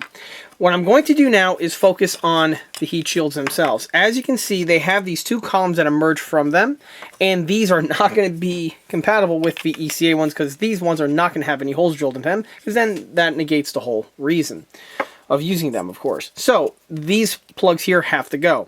There are other two little indexing points right here on the bottom, and these align it to the heat shield, and these you actually do want to keep, and you don't want to remove them.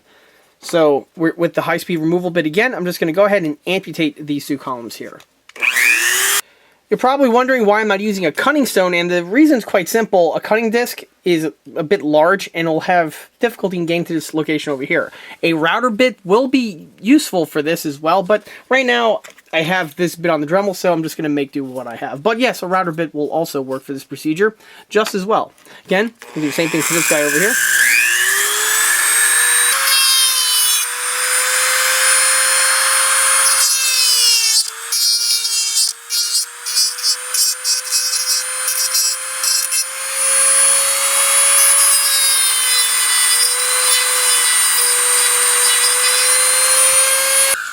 With some sandpaper, I'm going to go ahead and refine this further, but when we're done with that, let's go ahead and circle back to the other two components. But I'm first going to go ahead and stop filming just so I can polish these down just by hand with some sandpaper.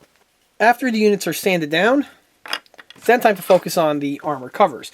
This armored cover over here has the mods made to it, and this one here is still left in the stock condition. To improve the part further, first thing I'm going to do is I'm going to clean up some of the sprue sludge that's still left on the one section. Again, this is something that's more or less up to the luck of the draw. Some of these, the units are cleaner compared to others. This example here, you can see there's just a little bit of trace remnants left from the sprue. So I'm just going to simply trim that off with a X-Acto and maybe just hit it with a little bit of sandpaper. Once that's polished down, the next thing to do is to cut the little half circles on the lower portion, like you see on this one. With the way the Tiger one's designed, and I've said this ad nauseum on a large number of my videos, because I do a lot of Tiger ones, But the Tiger I has these two cutouts found in the lower portion here of the armor covers.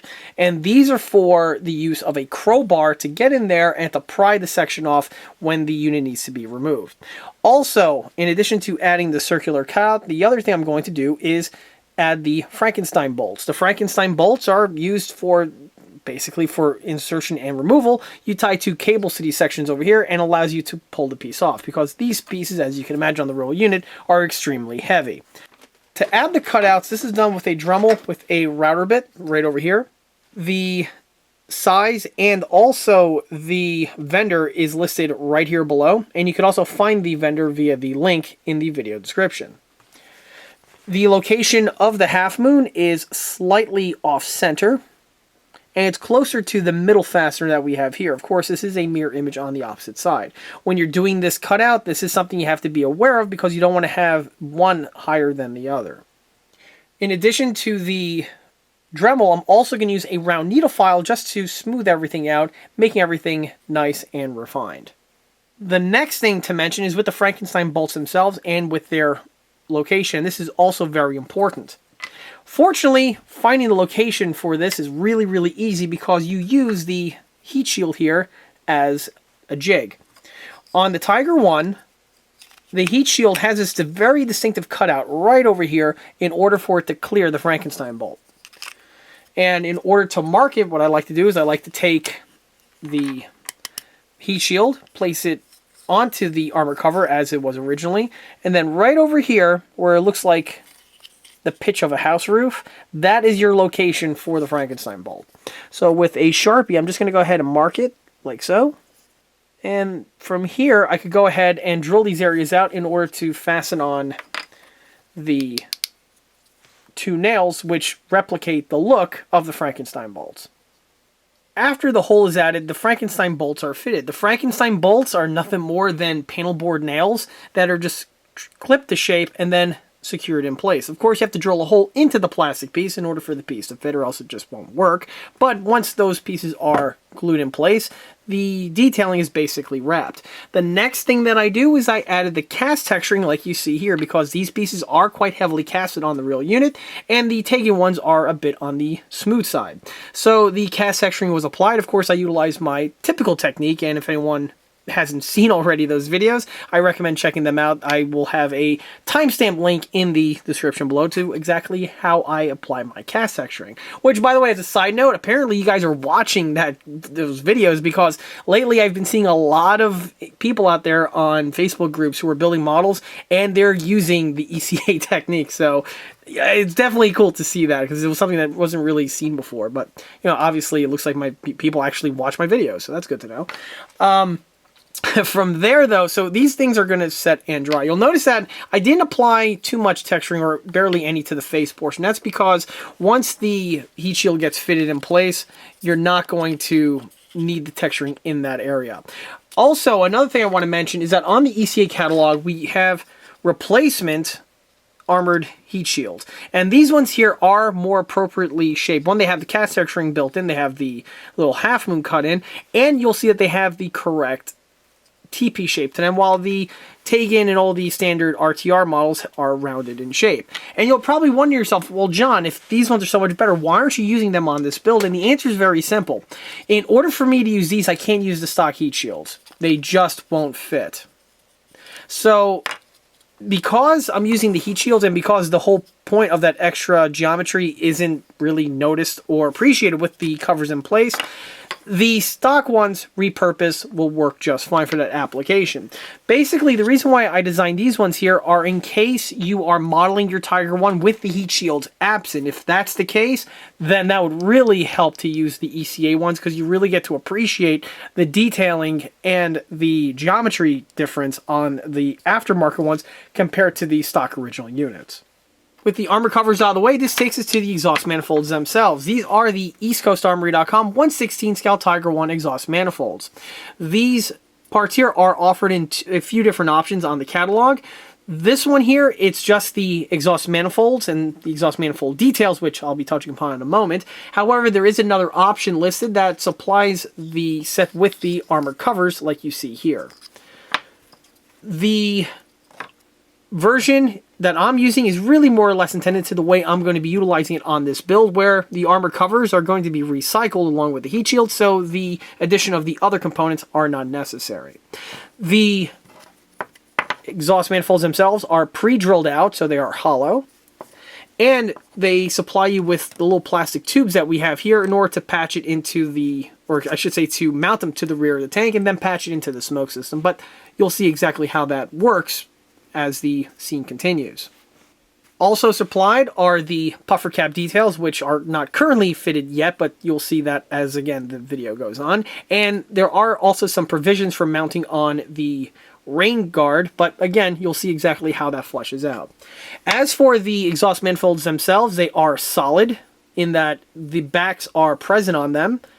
While if we compare and contrast that to the stock Taigen, and this is again true for the Matto and even the Toro and Henlong units, they all follow this format here. And what's also funny is that they even make these in metal. They're sold by Matto, and if you're thinking that that's a better option for your model, you kind of got sold snake oil, because the metal one is nothing more than this exact unit just molded in metal, and that's not really doing you any favors, because as you can clearly see, the back portion over here is a complete hollow cavity, as opposed to being a cylinder like you see on the ECA one. Because of this, when you have your exhaust smoke put out from the generator, it's just going to fog up in this area over here, as opposed to being focused out of the exhaust stack as it would on the real vehicle. And here are the manifolds going through their construction. This one here has been completed and it's ready for the next step, while this one here is in the process of getting finished. You'll see that the tube has been added, as well as the puffer cap. The puffer caps are sold separately on the ECA catalog in order for someone to just drop them onto any of the other Tiger ones on the market if they don't want to go with the full change like we're doing here. Anyway, as for the rain guard, this is a question that I get asked somewhat often on a few of my parts, is that the sets do not come with the rain guards present, and the reason is because the sets are designed for you to recycle the original rain guards that are supplied on the Taigen, Henlong, or Matto 1/16 scale models. But the way these work is that you snip them off with a clean cut snip, like I am doing right here. Once the piece is removed, you then go ahead and just drop it onto the ECA component. Or you can do like what I did with this one here, where I went ahead and replaced the molded in stems with wire brads. The wire brads are then going into their corresponding locations found here on the exhaust manifold. But to do that, you are going to have to snip these off fully and then drill these sections out with a pin vise or a Dremel. To do the mod, I first snip away all the little stems, and then polish the back portion down with a file.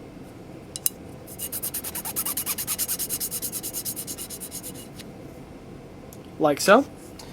Then once the stems are removed, I could go ahead and open up the holes, or I should say re-drill these sections out with a Dremel. Pin vise can also be used, but I like using the Dremel.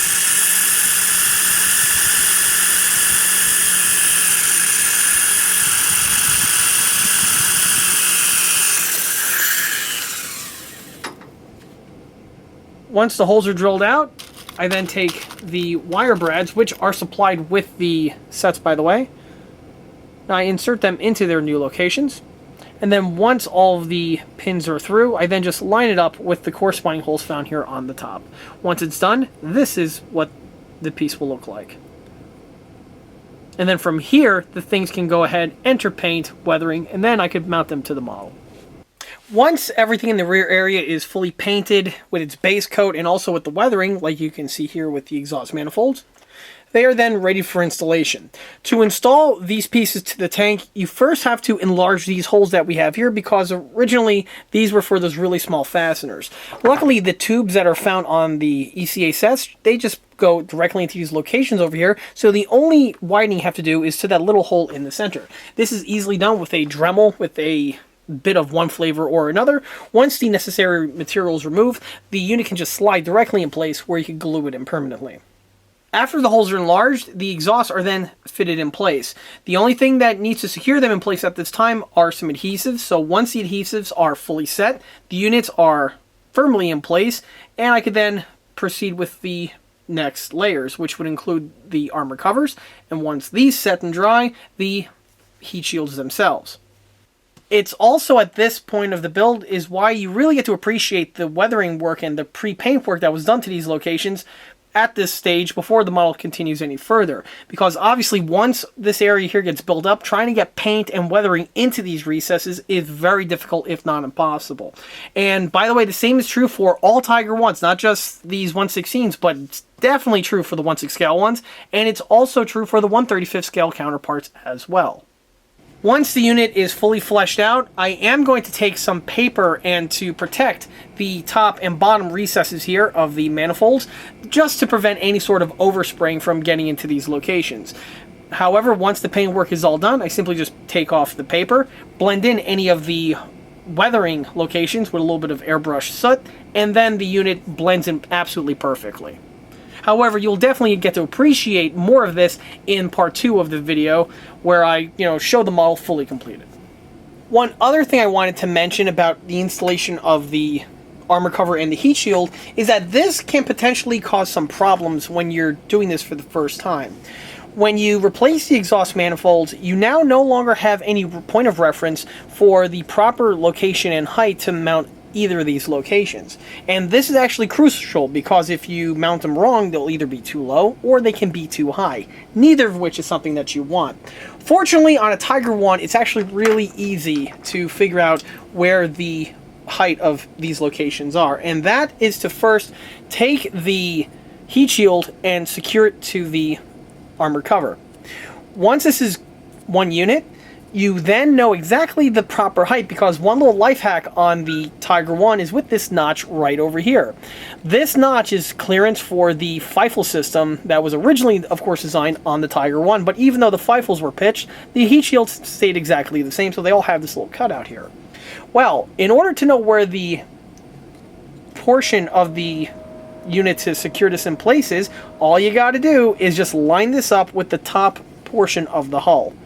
And once you do that, you will then have the right height of both the exhaust armor cover and the heat shield in one go. Only when you're doing this trick, you want to have the top portion of the hull mounted in place, because this top fastener over here is in line with the top portion of the hull, which is about 1/8 of an inch or so that emerges from the rear section on the Taigen. Once you have that portion lined up appropriately, you then add the adhesives, and then you secure this directly to the rear wall here of the vehicle. Okay, so I filmed some new audio over the original track just so you can hear what I'm saying, but here you can see what the smoke system looks like in operation. The model had its plumbing re-added, however the original tubing was not utilized. Instead, I went and replaced it with some aquarium tubing, which is a trick that I commonly do on these builds because the aquarium tubing is much more flexible and can be found just about any pet shop for, not a whole lot of money. The tubes just connect from the smoke system to the exhaust stacks, but you'll notice that the one here on the left-hand side has a zip tie added to it. This was to act as a restrictor because I noticed that on this one here, it was exhibiting more smoke compared to the one on the opposite side. So the zip tie was added just to restrict the amount of flow going through, and it balances out the smoke. The other tube that you see is the smoke system refuel tube, and of course, if you drive the model, you are going to have to top this thing off from time to time. And one thing I like to do on my builds is I like to have the refill tube mounted in the front near the hatch so you can refuel the model without having to take it apart. Obviously, if the model's fully built and painted, taking it apart is really not something you want to do because you're just going to invite yourself to damage and any other type of mishap. So by getting access to the smoke system refuel from the front hatch, it's a way to mitigate that. With the hull finished off, it's now time to focus on the turret. The first thing I'm going to do is add the coax MG. As I may have mentioned before, on all of these Taigen Tiger 1s, the LED for the blinking MG is just hot glued directly to the mantlet, and you see this large LED emerging from the outside of the model. Obviously, this is something that does detract from the look. So, a few years ago, I went ahead and developed this little piece that we have here. This is a adapter, which gives you the detail end of an MG34, but it allows you to connect the LED to it so that when the piece protrudes, instead of seeing that ugly LED, you actually have the detailing of an MG34. Because this piece is hollow, when the LED lights up, the muzzle end of the MG will flicker. To install this in place, what you need to do is you just need to yank out the LED from the mantlet. Luckily, these are usually glued in place with hot glue, so removing them from their mount is extremely easy. And then from there, you just simply re-hot glue the LED to the ECA component, like so. Once the hot glue solidifies, you can then simply just glue this to the mantlet. For this, I'll use a few drops of super glue.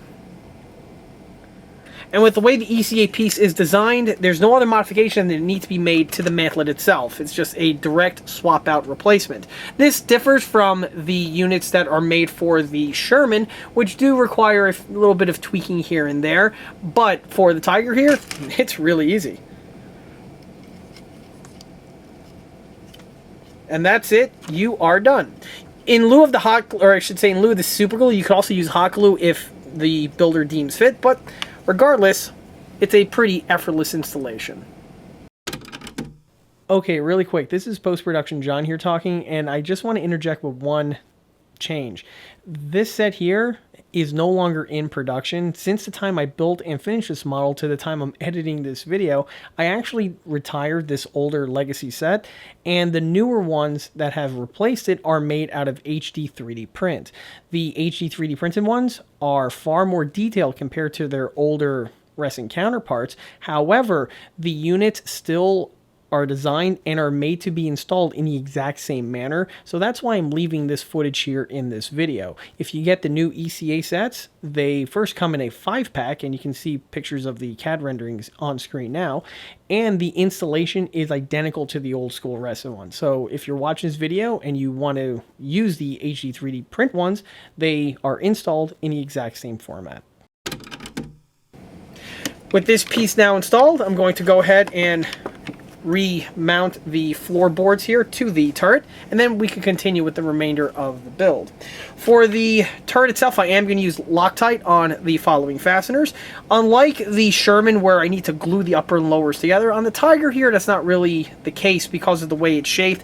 You don't have any seams to contend with the way the piece just naturally plugs on. So for this one here, just some Loctite's really all that's going to be necessary. Just before I go ahead and reattach the lower, I just want to point out some extra things that I did in order to just help improve the model's performance ever more slightly. You'll see that I add a little swipe of grease to the pivot points here on the elevation, and also a few other points here on the recoil. It's not really something you have to do, but you know, since the turret is apart at this point, basically why not? So from here I can go ahead and attach the upper pan, or I should say the lower pan. The tape, as I touched upon before, it's a great way to keep the fasteners in place, prevent them from getting lost. One of them popped out, however, I do have the fastener right over here, so I'll be able to remount it on in a prompt manner without it getting lost. So from here, basically you just fish the wires through, and then the unit should just drop directly into place. With the screwdriver, I could go ahead and peel off the tape, and then reattach the fasteners accordingly. Moving to the cupola, probably one of the biggest dings on the Taigen late production and mid-production tanks is with the cupola's height. I have touched upon this in a number of different videos, but basically, long story short, the mold for the turret is for an early production Tiger, and it's meant to fit the early production Tiger cupola. But in order to save on tooling, instead of tooling up a turret that has the provisions for a proper late cupola, they just simply made up the difference by just redesigning the cupola. And because of this, the Taigen cupolas sit far too tall. And this is probably the biggest ding on the Taigen late and mid-production models as a whole. Well, luckily, it's something that is very easily remedied. And to do this, though, you are going to need some special tooling. In order to cut the line completely straight, I'm going to be utilizing the lathe. If you do not have a lathe for this, you could potentially do the same thing with a belt sander, but it's going to require a bit of a steady hand in order to prevent the material from being removed canted. If you do not have a belt sander or a lathe, basically you might want to just sit this one out and just, you know, live with the cupola being at the wrong height, because obviously this is the type of thing where you need the tooling in order to do the job. Fortunately, I have the tooling, so I'm going to go ahead and do the job. In order to do that, the hatch is removed off of the cupola. It's just held on with a fastener. I'll circle back to that later. And I went ahead and placed the cupola in the chuck. Make sure that the piece is self-centered or self-level, because obviously that negates the whole point if it's not. And once the unit is properly aligned, it's then time to cut off the material. Fortunately, to cut off the material, there is a certain point where the straight wall hits a point here, and then it angles inward, and that's where the remainder of the cupola is found. Well, fortunately, that point is the line that you need to cut. So it's really easily marked, and it's also easily removed. On this example over here, the cupola is made out of die-cast metal. However, the same procedure can be done with the plastic one, and I'd argue the plastic one's easier to do the procedure compared to the metal counterpart. However, having said that, the metal one is still easily remedied. So from here, I'm going to go ahead and turn it on, and to do the cut, I'm going to utilize this hacksaw blade. I'm basically going to position it at the correct point, and then let the spinning motion of the chuck, or the headstock, and the blade do all the work.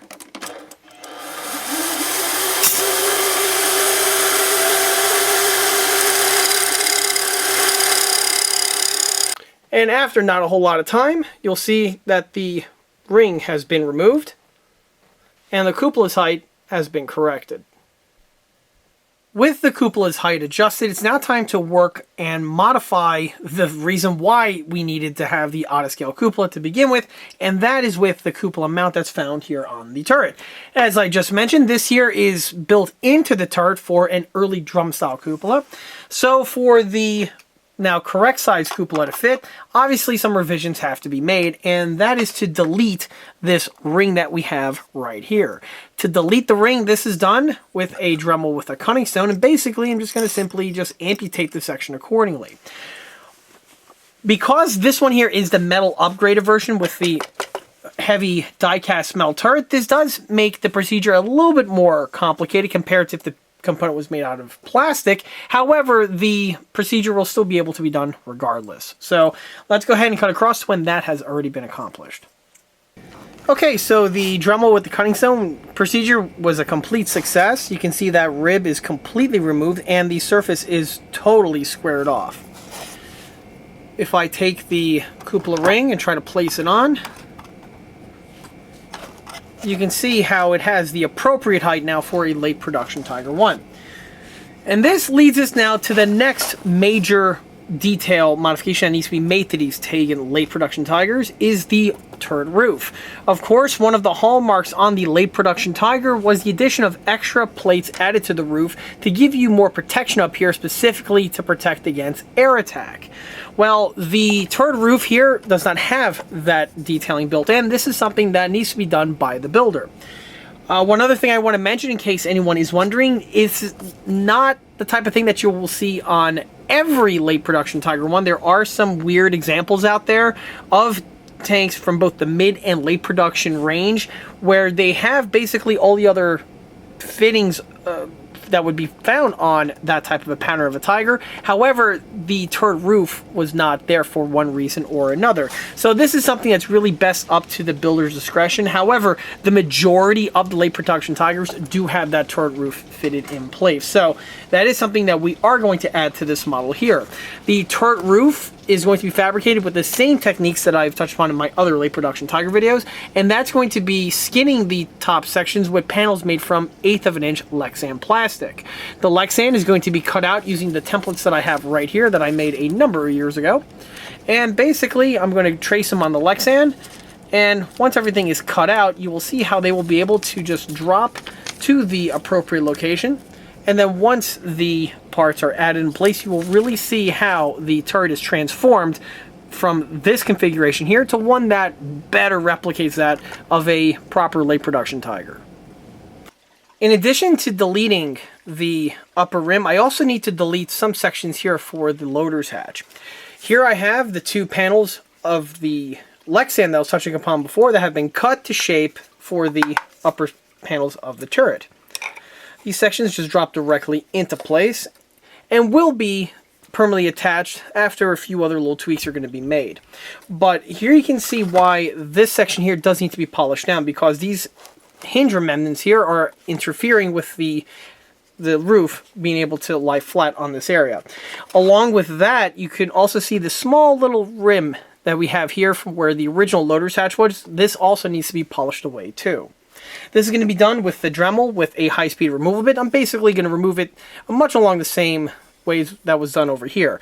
Again, because of the metal of the turret, this is going to wreak havoc on the Dremel and or the bit, but that's just how the cookie rolls with this one. So I'm going to go ahead and take care of this again off camera, and when we get back, you're going to see exactly how these panels get affixed to the roof. So after a little bit of grinding, I came quickly to the realization that although the high-speed removal bit can do the job, it is going to put excessive wear on the Dremel and also on the bit itself. So rather than doing it with that way, the high-speed removal bit was used to remove the hinge remnants I was talking about before. However, for the rim over here, I found it best to use the cutting stone, where I can just grind in this type of a format, and it's going to just polish away the excess material until it's nice and smooth. This will, so far, has been putting far less wear and tear on the Dremel and has been deleting the material at a much faster rate. Once the hatch area is completely polished down, you can see that the top plates will fit on much better. As for the plates themselves, they have been cut to shape, and for the version that needs to go over the cupola, in addition to just cutting out the circle, I also beveled the inside. And the reason why you have to do that is because with the way the model is designed, there is this little sculpted weld bead in this area over here, and it has the effect of adding a bevel to this cylinder. So if you're trying to just put the piece on flat, it's not really going to fit on all the way because of that sculpted weld bead. By carving the bevel in with the Dremel with a sanding drum, this removes the necessary amount of material for the piece to just drop directly in place. Once the panels are ready, they are then secured to the roof of the model permanently. And already you can see how the model is starting to get the proper look and feel of a late production Tiger I. The little fastener divots were added. One of them, the bit decided to walk on me during the drilling. It can happen at times. It's not a big problem. The walkout was really superficial, so a little bit of fix yay over here. It's all it's going to be needed in order for me to polish it down. On that note, on the Lotus Hatch over here, I kind of removed a little too much material in this section, which again, something that's going to be remedied once the glue set, and I could build this layer up here with either plastic or a two-part epoxy, but no point dwelling on that any further. From this point on, the turret is going to start transforming where the details are going to start getting fitting, and then I'm also going to start doing the weld beads, but more on that later. On the cupola, here's what the cupola is going to look like once fitted in place. When you're lining these up, this periscope over here needs to be absolutely straight, and the hinge is in this sort of an angle. To mount it, it is going to be glued in place. However, one modification that you have to do is with the floor portion right over here of the turret roof. You see, originally, as I mentioned before, the cupola sits high, and because of that, it has the clearance for the fastener that holds the hatch in place. Because of these late production cupolas, the hatch needs to sink in place in order to lock into its appropriate location, and of course, to open it, it needs to raise first and then pivot out of the way. Because of that, you need to have proper clearance for the fastener to maneuver inside of this section over here. So in order to adapt that, when you shorten the cupola, you do have to drill a hole in this area here of the turret roof. Normally, this is something that goes by extremely quick with a high-speed removal bit on a Dremel. However, again, die cast, so it is going to add a slight complication to the procedure, but it's still something that can be done regardless. And here's what the turret looks like with the hole added in place. Once the cupola gets fitted, you can clearly see how there's going to be plenty of room for the hatch to be able to open and close as it would have originally. With the roof panels fitted to the turret, it's now time to really focus on the cupola, getting it ready for installation.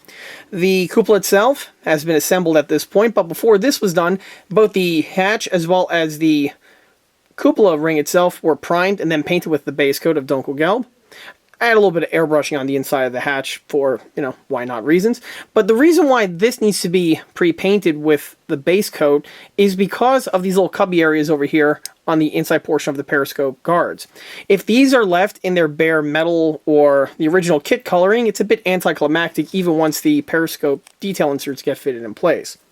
On the detail inserts themselves, these are the ECA resin periscope inserts, and at this point are ready for installation. They've been trimmed, painted, and also, well, I don't want to say weathered, but they have a shot of gloss coat added on them for that little sheen that we have here. The real prisms are made out of Bakelite, or I should say the periscope box themselves are Bakelite with the glass prism on the inside. And on this one, you'll notice that I went ahead and painted them red-brown, as opposed to my other builds in the past where I painted them in black. Either color is acceptable, by the way. It just depends on exactly what look you're going for. For this one here, I want to do something a little bit different, so I went with the brown periscope boxes. Another option is to actually have a mix and match, because keep in mind, these pieces are broken in field and are just simply swapped out. And so it wouldn't be uncommon to see a unit with different colored periscopes. It would be kind of an interesting way to enhance your build. But for this one here, I'm just going to leave them all monotoned. The gloss coat, of course, was added because the Bakelite is a glossy material in person, as are the prisms themselves, and this was just done with some Tamiya gloss clear, and I just airbrushed over everything here after it was painted with the brown color. So from here, I'm just going to go ahead and install these periscopes to their appropriate locations, to which at that point, the cupola here is basically ready for installation. After a minute or so, the inserts have been glued in place, and here's what it looks like on the outside. As you can see, it really does flesh out the interior portion here of the periscopes very nicely. So at this point here, I can actually install the cupola to the turret of the tank, and this is just done with simple adhesives. Once the super glue sets and dries, I can then go ahead and add some sculpted weld beads around these areas over here, which will do twofold. First, it will give a little bit extra strength to the part, because now you have an extra bit of epoxy on there that's keeping the unit where it needs to be, but of course it also most importantly gives you the look of the weld beads, which are absolutely important and are required just for detail wise on this model. So while the turret details are fleshing out pretty nicely, I'm going to focus now on the Lotus Hatch. As I touched upon before, the kit's Lotus Hatch is for an early pattern Tiger I, which for this version over here would not be accurate, and a replacement needs to be sourced. Well, the replacement I have is this unit over here. This one is from Shapeways.com. I've been using this since, wow, my first Taigen late production Tiger build, and I used it for good reason, because this hatch here is pretty good. The geometry is appropriate, the unit works very well with the way the hinges are designed, and basically gives you just about everything you need for this component. The only thing that the hatch is lacking is really any sort of the interior detailing found on the inside. However, for this subject matter here, the lack of internal detailing is not really relevant, so the pieces are always highly recommended. These are found via the link listed below to the Shapeway vendor who sells and produces these components here. Regardless of all that, the piece is going to be mounted to this model, and the way these are assembled is you have the hinge work that's integrally printed on to the inside portion of the hatch. Basically, with a pair of clean-cut snips, you snip the unit as close to the hatch as possible, because when you do, you have these two little stems that emerge from the hinge itself. These two little stems will later become the actual pegs that secure and lock the hatch onto the turret. If you lose the little pegs, no worry, you can still secure the hatch to the turret, only requires a little bit more extra glue as opposed to just drilling some holes into the roof and plugging the unit in. But again, it still can be done nonetheless. The pieces simply just snip off like I stated before, and to hinge them, I like to use just some metal wire to act as the hinge points, and also you need some metal wire for the external handle detailing that's found right over here. May be hard to get on screen because everything is white, but there are these two little divots integrally molded into this section. One other detailing that I like to do to the hatch to improve it further is to add the center hole found in the hatch, which on the real unit would be for the lock that's actually used to open and close the hatch with a little key that's found on the outside. The other thing I like to do is add a little bit of cast texturing to the surface over here just to give it a little extra polish. But outside of that, that's all that's really needed to get this hatch to the next level and get it fitted to this vehicle. And here's the hull now fully completed, and it's actually ready to head off into primer. There is just one more bit of equipment that I'm going to add in this section over here, and that's going to be for the Command Tiger radio equipment. However, I'm going to be installing those after everything is fully primed. But here you get to see what the hull looks like now transformed. One other thing that I like to do to these Taigen Tiger ones just before they head off into paint is I like to go ahead and etch the panel lines under the front section over here. With the way the model is designed, there are no details in this area here whatsoever. It's just a smooth plastic plate. May have touched upon this before, but you can also see that there are some injection pin marks found in these locations for the molding process. Well, on the builds here, just as one extra thing I throw in to spice them up a little bit further, I first delete those molding and injection marks, and then once everything is sanded away with a Dremel Multimax, I go ahead and I carve out the lines that you see here, which are the crease lines which would be found on the real metal plates. Of course, this is really rudimentary. Obviously, if anyone's seen the 1/6 scale videos on my Tigers, you'll see that there's a bunch of detail going on in the intersections over here. However, for this model, just the addition of these parts here, I feel is suffice. Specifically, since the tanks are radio controlled, you really don't want to have stuff, you know, in this area over here because it tends to get hit quite a bit. But bare minimum, at least I have the cut lines present.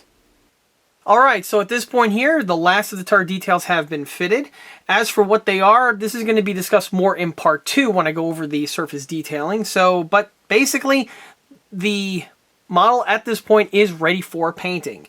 The upper hull has been primed, the lower extremities have been primed, and I also went ahead and added the Dunkelgelb coat to those areas. And the next thing that I need to do is fully prime the turret. You'll notice that the periscopes have been masked up with some masking tape, and on that note, I just got reminded that the next thing I need to do is mask up these areas here of the exhaust manifold, because obviously it'd be really anticlimactic to go through all that work with the painting and the weathering, only to have them covered with overspray. So that is something I'm going to take care of right now, but from here, this project is really coming to an end. Okay, so at this point here, the tank is fully painted, it's got its camouflage pattern applied, the weathering is pretty much done, and I'm going through the process of putting on the markings, and that's when I realized I forgot to do something earlier on in the build, and that involves this little section that we have right here. You see, the tank is being marked to look like, of course, Michael Wittmann's 007 Tiger I, and to complete the markings, I need a set of decals, which I have right here. These decals are water slide decals from Elite Armor Productions, which are excellent decals. They're some of the best in the business. And if you're looking for 1/16 scale tank markings, Elite Armor should be the first vendors you check out. But aside that quick plug, one thing that I forgot about the Wittmann Tiger is with the front and the rear division markings, which is going to be going in this section over here. You see, normally the logo is just painted in this section.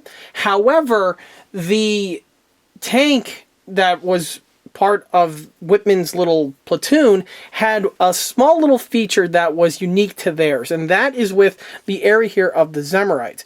The Zemmerite coating in this section was left blank, so you just had a flat plate of steel over here, and this was done specifically so the marking can be applied. On most other Tigers out there that have the Zemmer coating, the marking is simply just painted over the coating, and and off to the races they go. However, for this one here, that coating is absent. What's also important to point out that the Zemmerite is only missing in the front and rear section where these markings go, and with the main division markings found on the sides of the turret, there's no gap in the Zemmerite coating, and it's there just painted over it, as I mentioned earlier. So back to this section over here, of course, like I mentioned before, I forgot to factor this in. So at this point of the build, I'm going to carefully go ahead and remove the Zemmerite coating in this section on the model. To do this, this is something that is relatively easily done, but because the model is fully painted and weathered at this point, you do have to take extra precautions, which obviously beforehand it would have been done with much more ease. The coating on the model here, of course, is that vinyl sticker thing that's present on the Taigen model. So removing the patch is relatively simple. What I need to do is I marked the area off here with some masking tape, and this gave me the parameters on where to actually cut the incisions. This is done with could be done with X-Acto knife, but I use here my miniature box cutter. This is a fresh blade on it, and the sharper the blade, the better, because you want to precisely cut into the vinyl over here, and the cleaner the cut, the less collateral damage there will be. So I marked the area out accordingly with the decal over here. It's going to be hard to get on camera, but I use this as reference with the dimensions, and I went ahead and applied the tape, and at this point here the incisions have already been added, and in the process of peeling back the little sections here of vinyl, which, as you can see, it's giving me a little bit of a fight, but it is peeling off nice and cleanly, like so. So there we go. That wasn't planned, by the way. It just peeled off perfectly because, again, I did a good job with making sure that the incisions are nice and thoroughly deep in. The better the cuts, the cleaner it's going to be, of course. So with this area blanked off, now what I'm going to do is I'm going to paint it. And on the Wittmann Tigers, this area here was actually painted with Panzer Gray. So I'm going to throw some Dunkel Schwarzgrau into my airbrush. I'm just going to go ahead and airbrush this section over here accordingly. Once the paint dries, I'll probably add a wash or a filter or two, just so it blends in better with the remainder of the paintwork, and then the decals can be applied. Of course, the exact same procedure is going to be done on the appropriate location on the rear portion of the vehicle, which of course you'll be seeing once the model is fully completed. Of course, on every tank build, probably the final cherry on top of the build is the turret-mounted MG.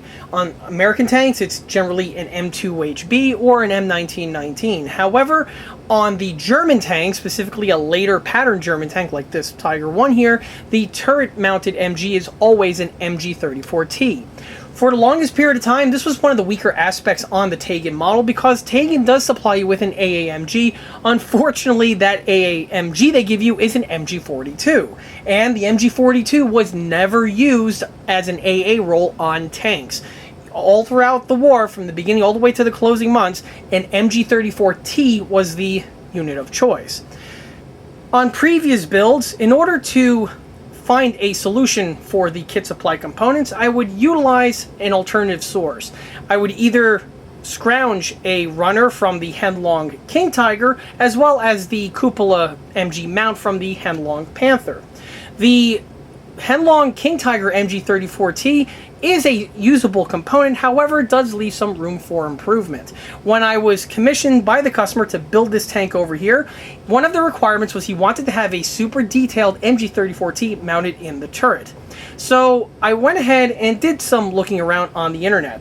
This, for the longest period of time, was hit and miss. There were some small vendors out there that were producing these components out of metal. However, they have been touch and go with availability over the years. However, I came across this set here off of eBay, and I got to admit, it is a very impressive set, and is one that I honestly cannot recommend enough. The sets are produced by a vendor called Battleground Models. I have the exact link to this item found in the video description listed below. The parts were purchased, they came in without any problems, and the quality on them is exquisite. The pieces are made out of a HD type 3D print material, which means you have fantastic detailing found on the surfaces, and the pieces are pretty much ready to go out of box, with the exception of one or two small sub-assemblies I'll touch upon in a second.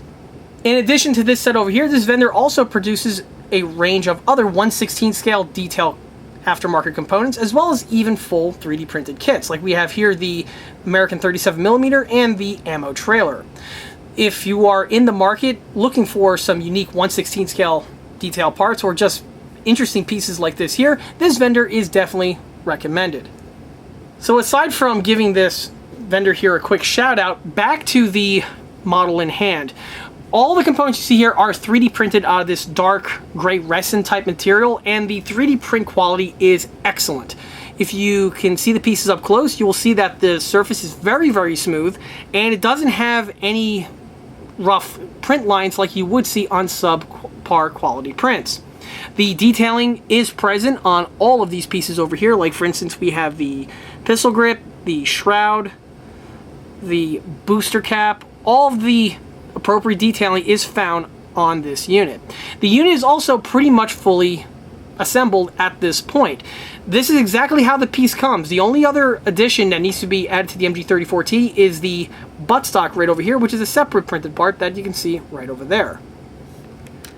As for the stock itself, again, nicely detailed. Out of the box, has the appropriate shape for an MG34 buttstock, and also has the little hole found in the back over there where there's a large slot screw, and it's basically what's used to secure the stock itself to the inner tube section that is present on the inside. If anyone has ever shot or has worked on an MG34, you'll know what I'm talking about.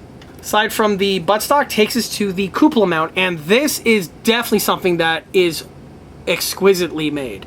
The piece has all of the appropriate geometry to it. It also has all the appropriate detailing on it, including the locking lever, the pivoting fastener right over here. And one thing I was surprised by is that the piece is fully functional with its elevation. And by the way, this comes integrally printed to do this. No other assembly is required. The unit tolerances are that when the thing prints out, after the print is done, the piece is going to have some full function to it, which is something that I greatly appreciate.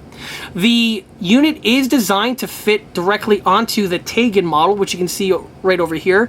Note the width of this section over here. This matches perfectly with not just the width, but also the circumference of the MG ring found on the Taigen model, so it's a direct drop-in installation.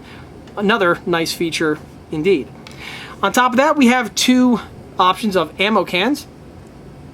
We have one unit in the closed position, and we have another one in the open position. Of course, all of the appropriate detailing is rendered on, even the leather texture found on the ammo bag that we have right here. Of course, if you're going to have the unit in the open position, you are also going to need some bullet belt detailing to go with it, which we have right here. This, again, comes printed in the geometry that you see here, and the unit is very, very nicely rendered. The 8mm Mauser rounds are all there, and you can also see the nice detailing found on the non-disintegrating link belt, which is present on this pattern of MG. The articulation is already pre-rendered in, and the unit is basically almost like a plug-and-play type assembly. So from here, the unit can be fully painted, weathered, and then secured to the vehicle. But more information on this is going to be discussed in part 2 of this series. So while the tank is finishing up, the next thing I need to do is the track. And if anyone had seen my other 1/16 scale Taigen Tiger I videos, first, again, thank you. And the second is you probably know exactly what I'm going to be talking about because there's an empty bucket here on the floor. The tracks themselves are going to be painted and they're going to go into their weathering. And one thing that I like to do on the tracks before I go ahead and go with this procedure is I like to prep the tracks themselves. What this entails is to submerge the tracks in some mineral spirits over here in order to degrease the tracks themselves. With the way the tracks are manufactured, there is a small film of oil present on all the surfaces. This has a couple benefits. It keeps the tracks nice and fresh when kept in storage. It helps with the break-in period of the tracks, so when they operate in a smooth manner.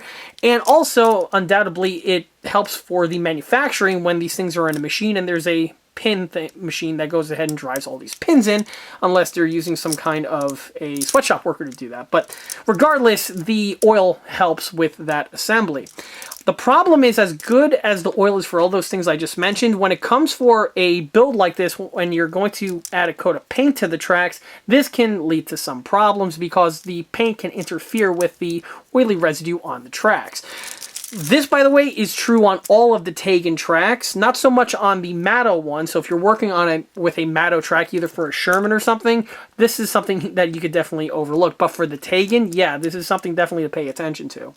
So in order to rinse the oil off the tracks, what I'm going to do is I'm going to wash them in a bucket here of mineral spirits.